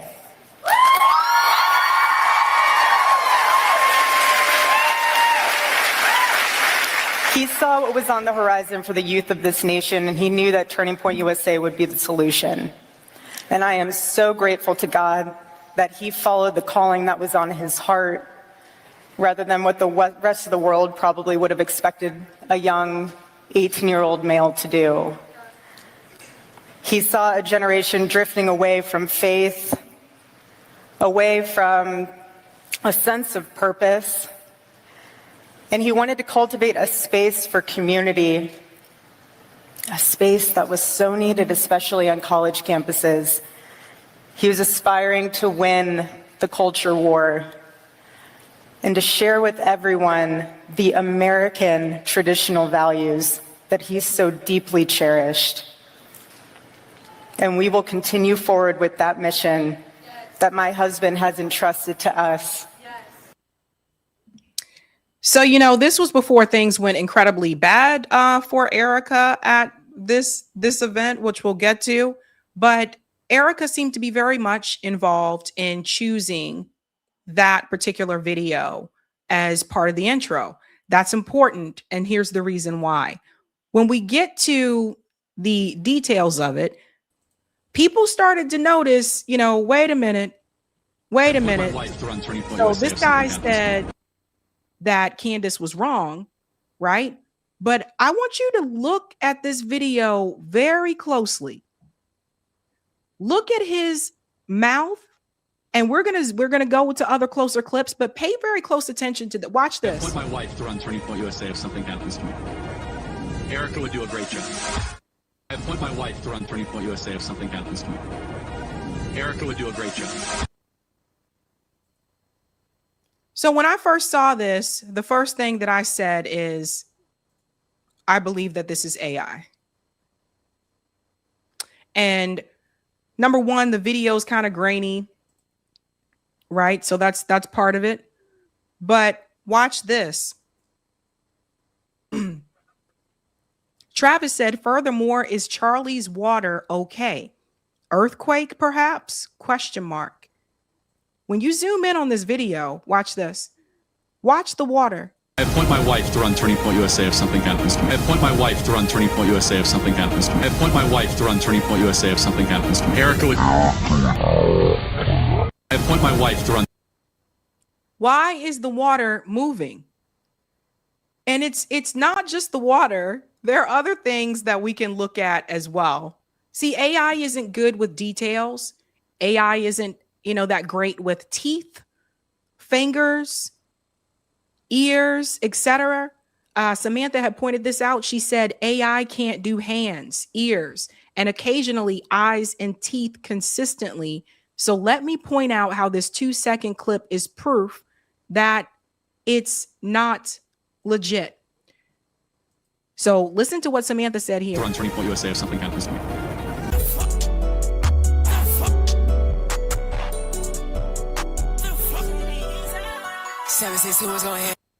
Look at the ear. Let me mute this for a second because of the music. You see the ears? Watch this. See, AI isn't good with ears. So all of a sudden, Charlie Kirk has a lazy eye. Everybody is calling it out, man. Everybody's calling it out. The AI one eye is bigger than the other. The ears are wrong and misshaped. So people can see this. Teeth disappear, ear missing. The other is misshaped. I mean, it's just at this point, yeah. So you can tell something happened here. And then when we go to the next one, this person, her name is Kim, she called it out. She said, number one, Charlie doesn't have a lazy eye, but in this video, he does. 2, Charlie has a mole on his chin, the bottom right side, but in this video, the mole is missing. Please explain. We are patiently waiting. So let's see some of the comparisons here. There's a picture of Charlie Kirk. There's the mole. Let's go to the next one. There's the mole right there at the bottom. There's the mole. What happened to the mole? So that was one of the things that people did notice. All of a sudden, Charlie Kirk's mole just happened to disappear. Another one, because I'm going to tell you what this event actually came from, because that's not even the same event that Blake said it was.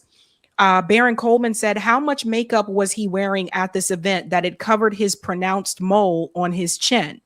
I looked through dozens of appearances and can't find one where he's wearing so much makeup his mole is covered. So here's another one here. You can see the mole is gone. The mole is there. Eric, let's go to the second part, the next part of Type VNC, please. So those are just some of the things that people pointed out about the inconsistencies. And so people were saying, like, I think this is AI. And like nowadays, you can kind of test this for yourself. Now, the other thing, the edits were kind of weird. Travis said that TPUSA drops the single most important video of their lives, and it's heavily edited with cuts, loud music playing. Charlie's lips don't even match what he's saying. We are not buying it. Do better, TPUSA. So look at this closely here. Erica would do a great job.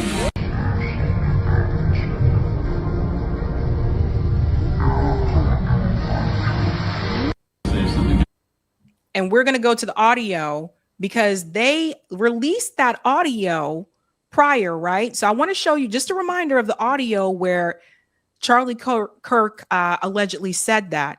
I just want to take you back because Candace played it on her show. So listen to this. Organizations and groups, as soon as a founder leaves, it just kind of collapses.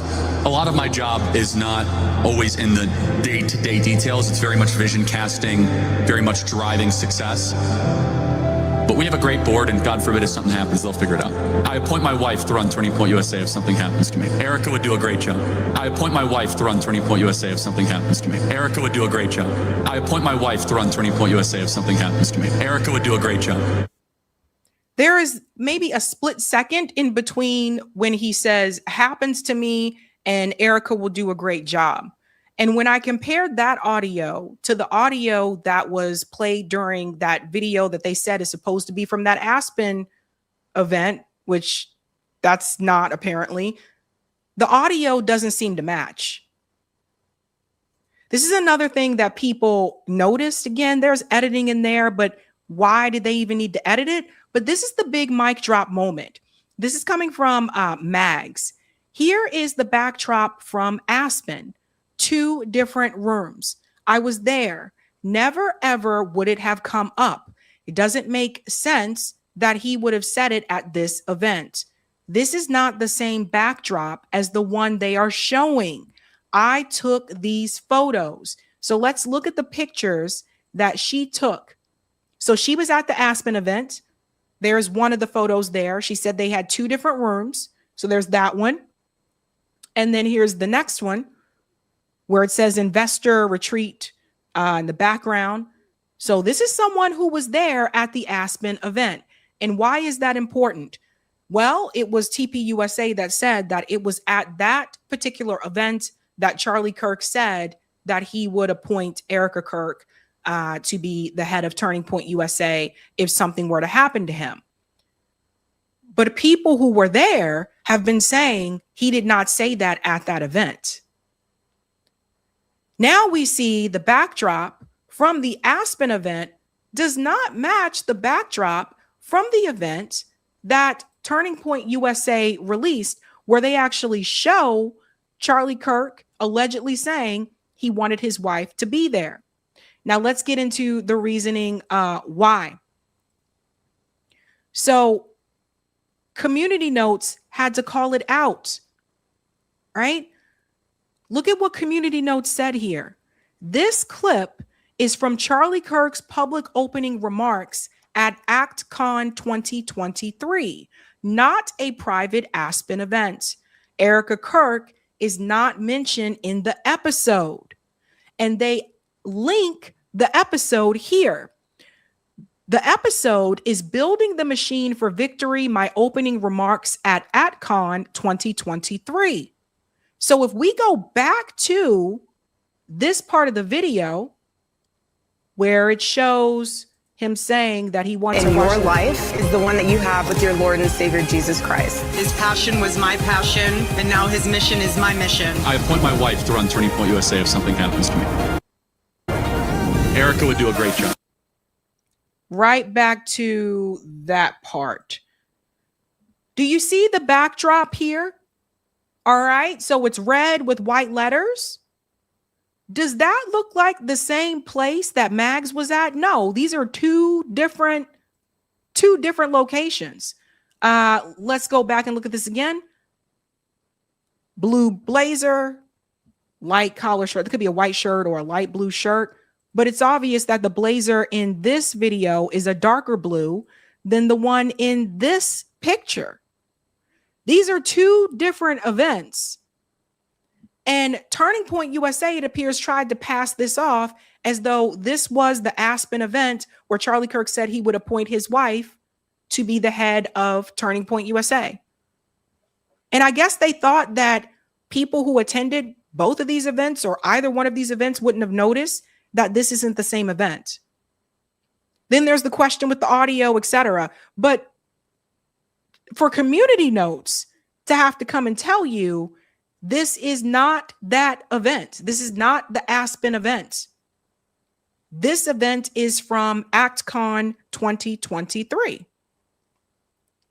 So they linked that. You can go to, I listened to this earlier today. It's 20 minutes. I'm not going to play the whole thing for you here, but it's still up on Apple Podcasts, I believe, right? Building the machine for victory, my opening remarks at AtCom 2023. There was nothing said here that he would appoint Erica to be the CEO of Turning Point USA. Again, it brings up the question about the audio. Now, Samantha took that video that was played at the women's event, and apparently she tried to add it onto TikTok, and listen to what she said TikTok said. Check this out. Okay, so they put that Charlie Kirk video out, right? And I posted the video, I posted on Twitter about how it's AI, and I pointed out the inconsistencies with the eyes, the ears, the teeth missing, the fingers missing in that like 2-second clip. I exposed it, like clearly it's AI. And you want to know how else you know it's AI? Because I got that video taken down off of TikTok for being AI of a public figure.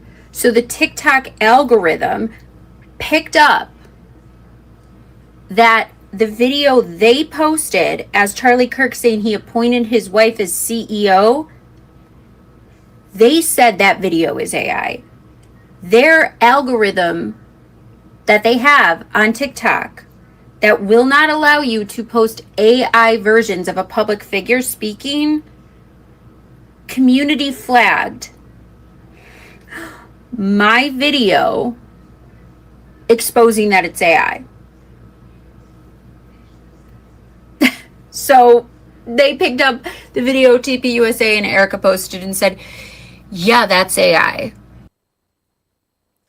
So you see, that's the thing nowadays. You can do that with these videos when you try to add them to other platforms, especially, I guess, TikTok. I'm not on TikTok anymore. I got off of there because Larry Ellison is a bastard. But apparently you can tell that. TikTok can tell that, at least now.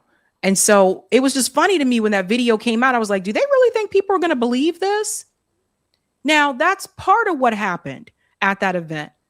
Turning Point USA exposing themselves, it looks really, really bad. But there was something else that happened, and that was to Erica. Let's go and get into this part right here, and then I'll show you what happened. There was a protester. There will be a day 10 to 15 years from now when my children will look back on this season of life that us three are going through, and they won't remember it fully because they're so young. But they will see everything. They will see how this world talked about their father, their mother, even themselves. They will be able to read every headline, every accusation, every lie. And my prayer is their focus isn't on all that noise, but rather on how their mother showed up and how she handled it.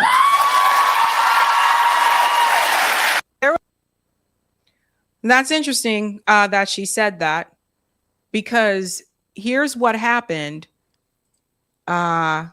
Somebody screamed out at Erica at this event, and they were dragged out. Listen to this. And it's important to remember that happiness comes and goes. It is so fleeting. But the joy of the Lord withstands all.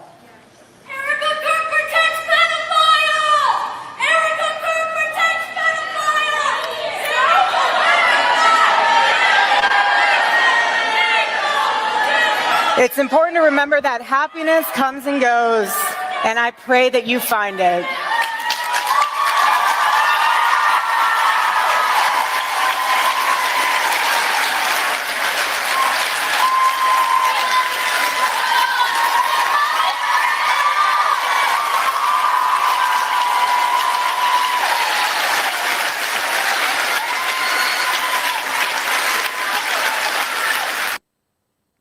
So that young woman said Erica Kirk protects pedophiles, because Erica, till this day, hasn't said anything about the Romania, right? We talked about the Romanian orphanage and the complaints that came from that, which she was a part of. She hasn't said anything about it. And so it just, I'm not fooled by this woman. I've told you guys this before. I'm not fooled by her at all. I do want you to see the woman. Here's the woman where she was dragged out here. And I pray that you find them.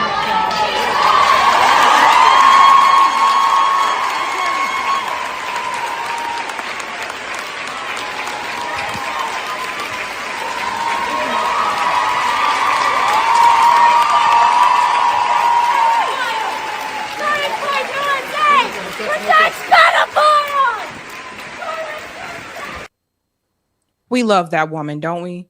We love her. We love her. We love her. Everybody give her a round of applause.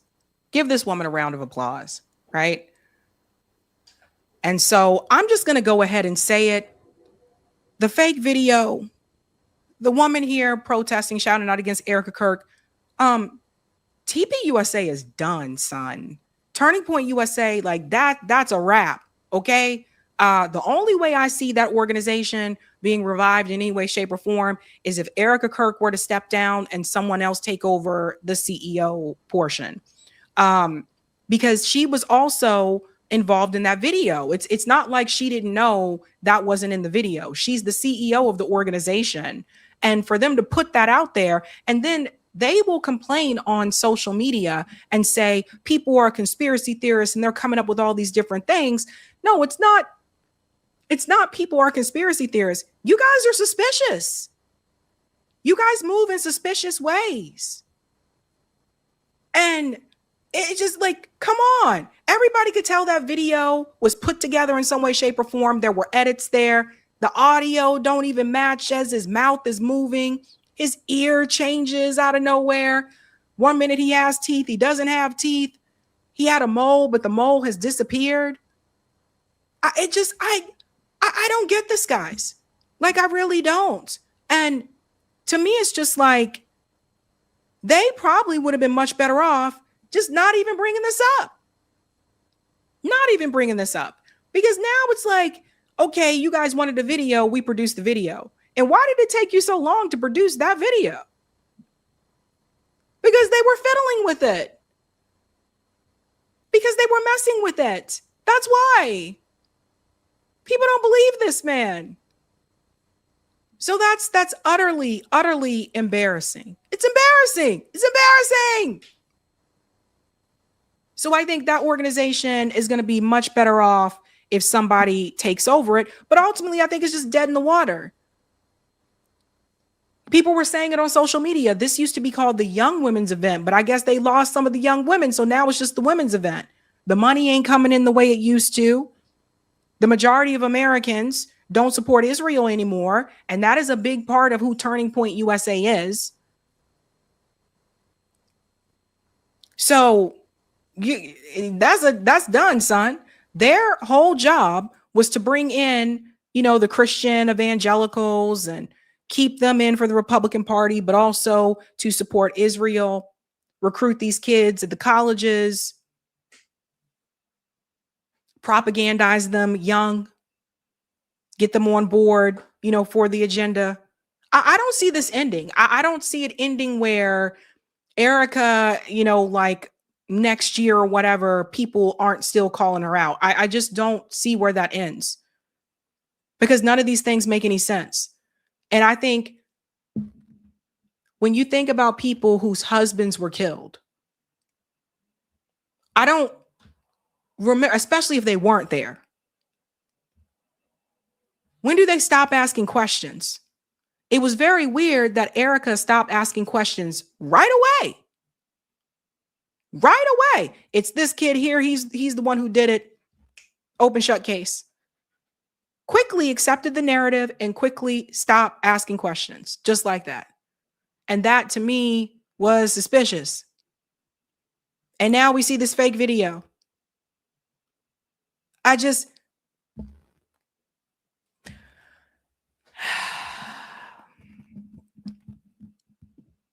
It's crazy times, but we've seen crazier things. But shit basically hit the fan. Like this is wild. It's embarrassing. And they're really a big part of endorsing who the next candidate is supposed to be. At least they were before for 2028. Any candidate who attaches themselves to this organization right now, like that's a disaster. As my bestie would say, it's a clusterfuck. So this is all over the place, guys. It's bad. It's embarrassing. And honestly, long story short, they're exposed. They're exposed. So I don't know. I hadn't seen Erica pop up in a while, but then just like that, just the other day, there she was with her Rapunzel hair back on social media again, with people being like, what are you doing? You guys are faking this video. And here's the thing I really want you to take away from this, the bigger thought, which is that the dangerous thing about AI and these AI videos is that anybody can just create something and put it out there and say, this is real. And if you don't dig deeper, you may not realize that it's fake. You may not realize that it's AI. And that's the scary part. They pushed this video out there and they did it. It's interesting. They did it while they knew Candace was in Russia, so she wouldn't be able to respond. She wouldn't be able to make a live stream immediately because she was there. I found that interesting. The timing is interesting to respond to this. But that's the big scary thing, is that people can just create an AI video, put it out there, or alter a video in some way, shape, or form and pretend that it's real and authentic, and then tell people, this is this. And like I said, AI usually misses tiny details. So that's the scary part. And you had that organization allegedly trying to do it. Scary. All right, ladies and gentlemen, that is it for me this Sunday. Eric is going to come on and close out the show and read the remaining super chats. Yeah, we got a few in the queue. I just think with Erica Kirk, like she's living her dream. That's what I see. And she's up on that stage and being projected, the big Erica head behind her on the big screen, and the people in the audience going wild. I think that's a big part of it. Is just that lust for fame and adulation, and it's kind of like it's like a mega church vibe. Yeah, I think you bring up a good point. Like, this is what she always wanted, right? That and the money. Mm-hmm. There you go. They're making their tons of money. And the AI stuff, it's I always, want to connect the dots back to, who's in control of it, who benefits, who's regulating it. And, people don't always want to hear this, but I think it connects back to government. We need a government that's not totally corrupt to regulate these things. Like, if we had a government that's not totally corrupt, we could have an office of AI regulation that kind of looks at these things and how can it be done responsibly? How can we tell truth from fiction? So, yeah, that's a good point. Crazy times, guys. All right. Crazy times. All righty. All Thanks, right, Eric. carry on. Have a good night. Keep up the fight. All right, we're going to let Sabby go on with her Sunday. But yeah, there's a connection I'd make, and excuse me if I'm a little hoarse. We've been fighting a cold around here. That's a nice throaty cold. But with, it's about interests is really what I always want to make the connections to. So if you look at like 11demands.org, there's one of the Substack articles. You can get into articles right into there. Like if you is navigation up there, but if we got like the 11 Demands Substack articles and one of the newest ones in there, check out if you haven't already, is a Billionaire Suck. That I think is kind of succinctly puts the deal. But a big one, that so much of this connects into is the idea of two sets of interests, right? And I would say like what's happening with these data centers is that just they're everything's being done in the interest of the mega corporations and their owners, the billionaires. It's this set of interests where they want to just have these data centers. I mean, it's nothing new. I mean, this is what billionaire capitalism, kind of capitalism, really in any form, but it looks to reap in the profits, reap in the money, and externalize the costs, right? So if you have a data center, they want to have the data center, they want to have it be big and powerful and help the interest of the big corporation and the billionaires because they own it. But when it comes to what it does to the environment, what it does to the standard of living, what it does to the cost of electricity and water around it, well, they're happy to have us, the 99%, pay for that. It's an extension of what's happening with our government writ large. We really are going to need to have a movement, a mass movement that's about taking on the corruption, calling it out, and having a government that works in our interest, not theirs. So if you haven't read it already, this is one of the key articles, I think, among the 11 demands articles, the two sets of interests, the billionaires, versus the 99%. I would submit that if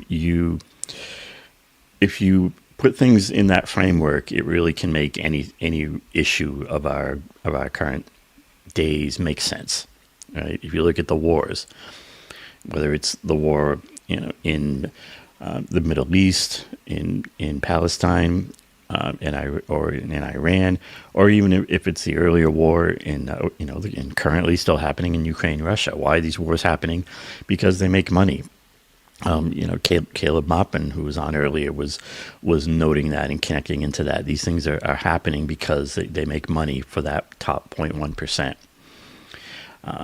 You look at how the whole system works, whether it's healthcare, whether it's even just our standard of living, whether it's jobs, it's the whole system. It's running off their interests and corruption. It's up to us, 99%, to have a mass movement with clear demands to take that on.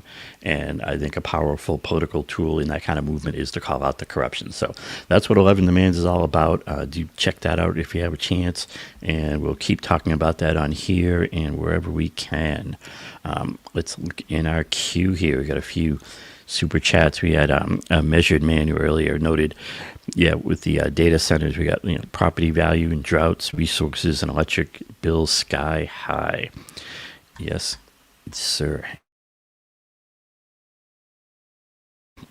All right, cleared that out well somewhat. Let's see here. Thanks for the super chat from Ira Gordon, who says, this question is in reference to your last live when you mentioned Joe Firestone. Have you read about what Hawaii is doing to combat Citizens United? Link is in the chat. I think we did at least mention that in an earlier story, but we'll definitely keep that in mind. Thanks for that super chat. And thanks for this one, Kenman, who says, we're going to get a sequel to Aaron Brockovich now. Maybe Aaron Brockovich in the data centers. Unfortunately, I don't feel like Hollywood's going to want to produce that one. Maybe it can be an indie. Thanks for the super chat. Today is here, tomorrow for this one. They make us use it at work, and our performance is linked to it, and we have status meetings to go over how we used AI that week. Yeah, I mean, that's definitely out there in corporations, in industry. AI is the big thing, the big buzz now. The billionaire class, the shareholders, they see AI as a moneymaker, and they don't want to get left behind on it. And so they want their company to be a leader in AI adoption, usage, and all this stuff, so that they look good to shareholders. They think it's going to make things more efficient, which it might do eventually, but it's all about money making, and it's because we have a corporate system, in a government and a society that works from the top down. It's like that pyramid here. Let's show the pyramid again. We have, this is from a graphic that kind of puts out feudalism, the old style feudalism and the current style of corporate feudalism. And, the thing it comes down to is, the 99% are on the bottom and the billionaires are on the top. Someone like the president, is really kind of in the middle. And, we need to recognize this. And we also need to, when recognizing it, it also leads us to the solutions, right? There's an aspect in the 11 demands that I also like to always put out there, MCDS. Let me find that. Here we go. If you're on the 11 demands site, it's real easy to get to MCDS.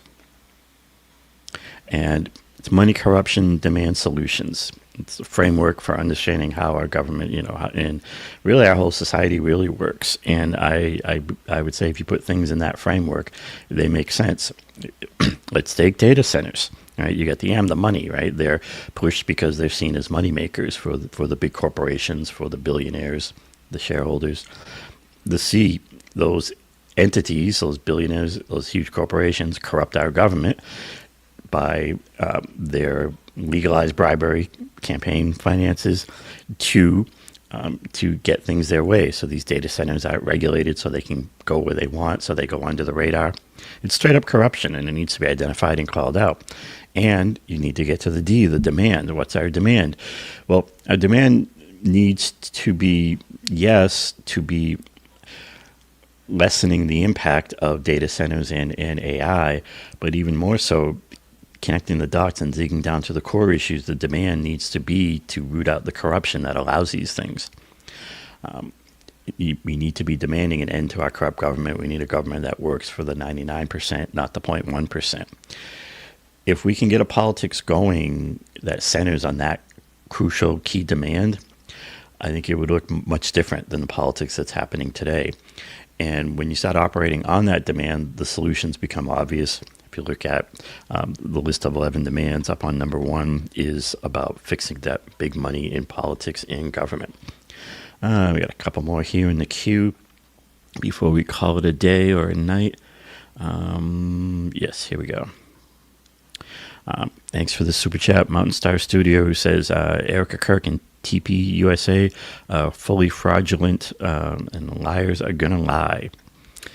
There you go. Yeah, I think Erica Kirk and TP USA are kind of perfect representatives of late stage capitalism, late stage corruption, billionaire controlled society of where we're at. Figures people like in Erica Kirk or Donald Trump, for that matter, just make it more obvious. But the whole system is rotten to the core, and the way we root out that rottenness, that corruption, is by recognizing it and demanding an end to it as a movement, as a big movement. Thanks for the super sticker, Jerome Perry. Appreciate that. Appreciate you.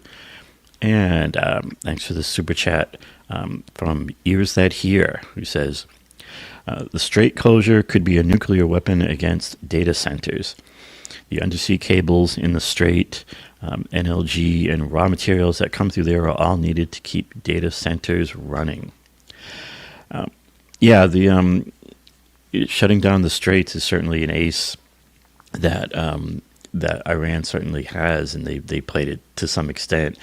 And it's having impacts on the worldwide and the U.S. economy already, and it could have a big impact, and we'll see where it goes. The hope is that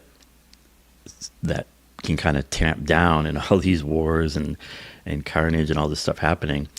I think the way it tamps down is if we figure out how to organize, right, behind clear demands, and how to have a movement that looks at all these things and says, well, is this being done for the billionaires or is this being done for the working people?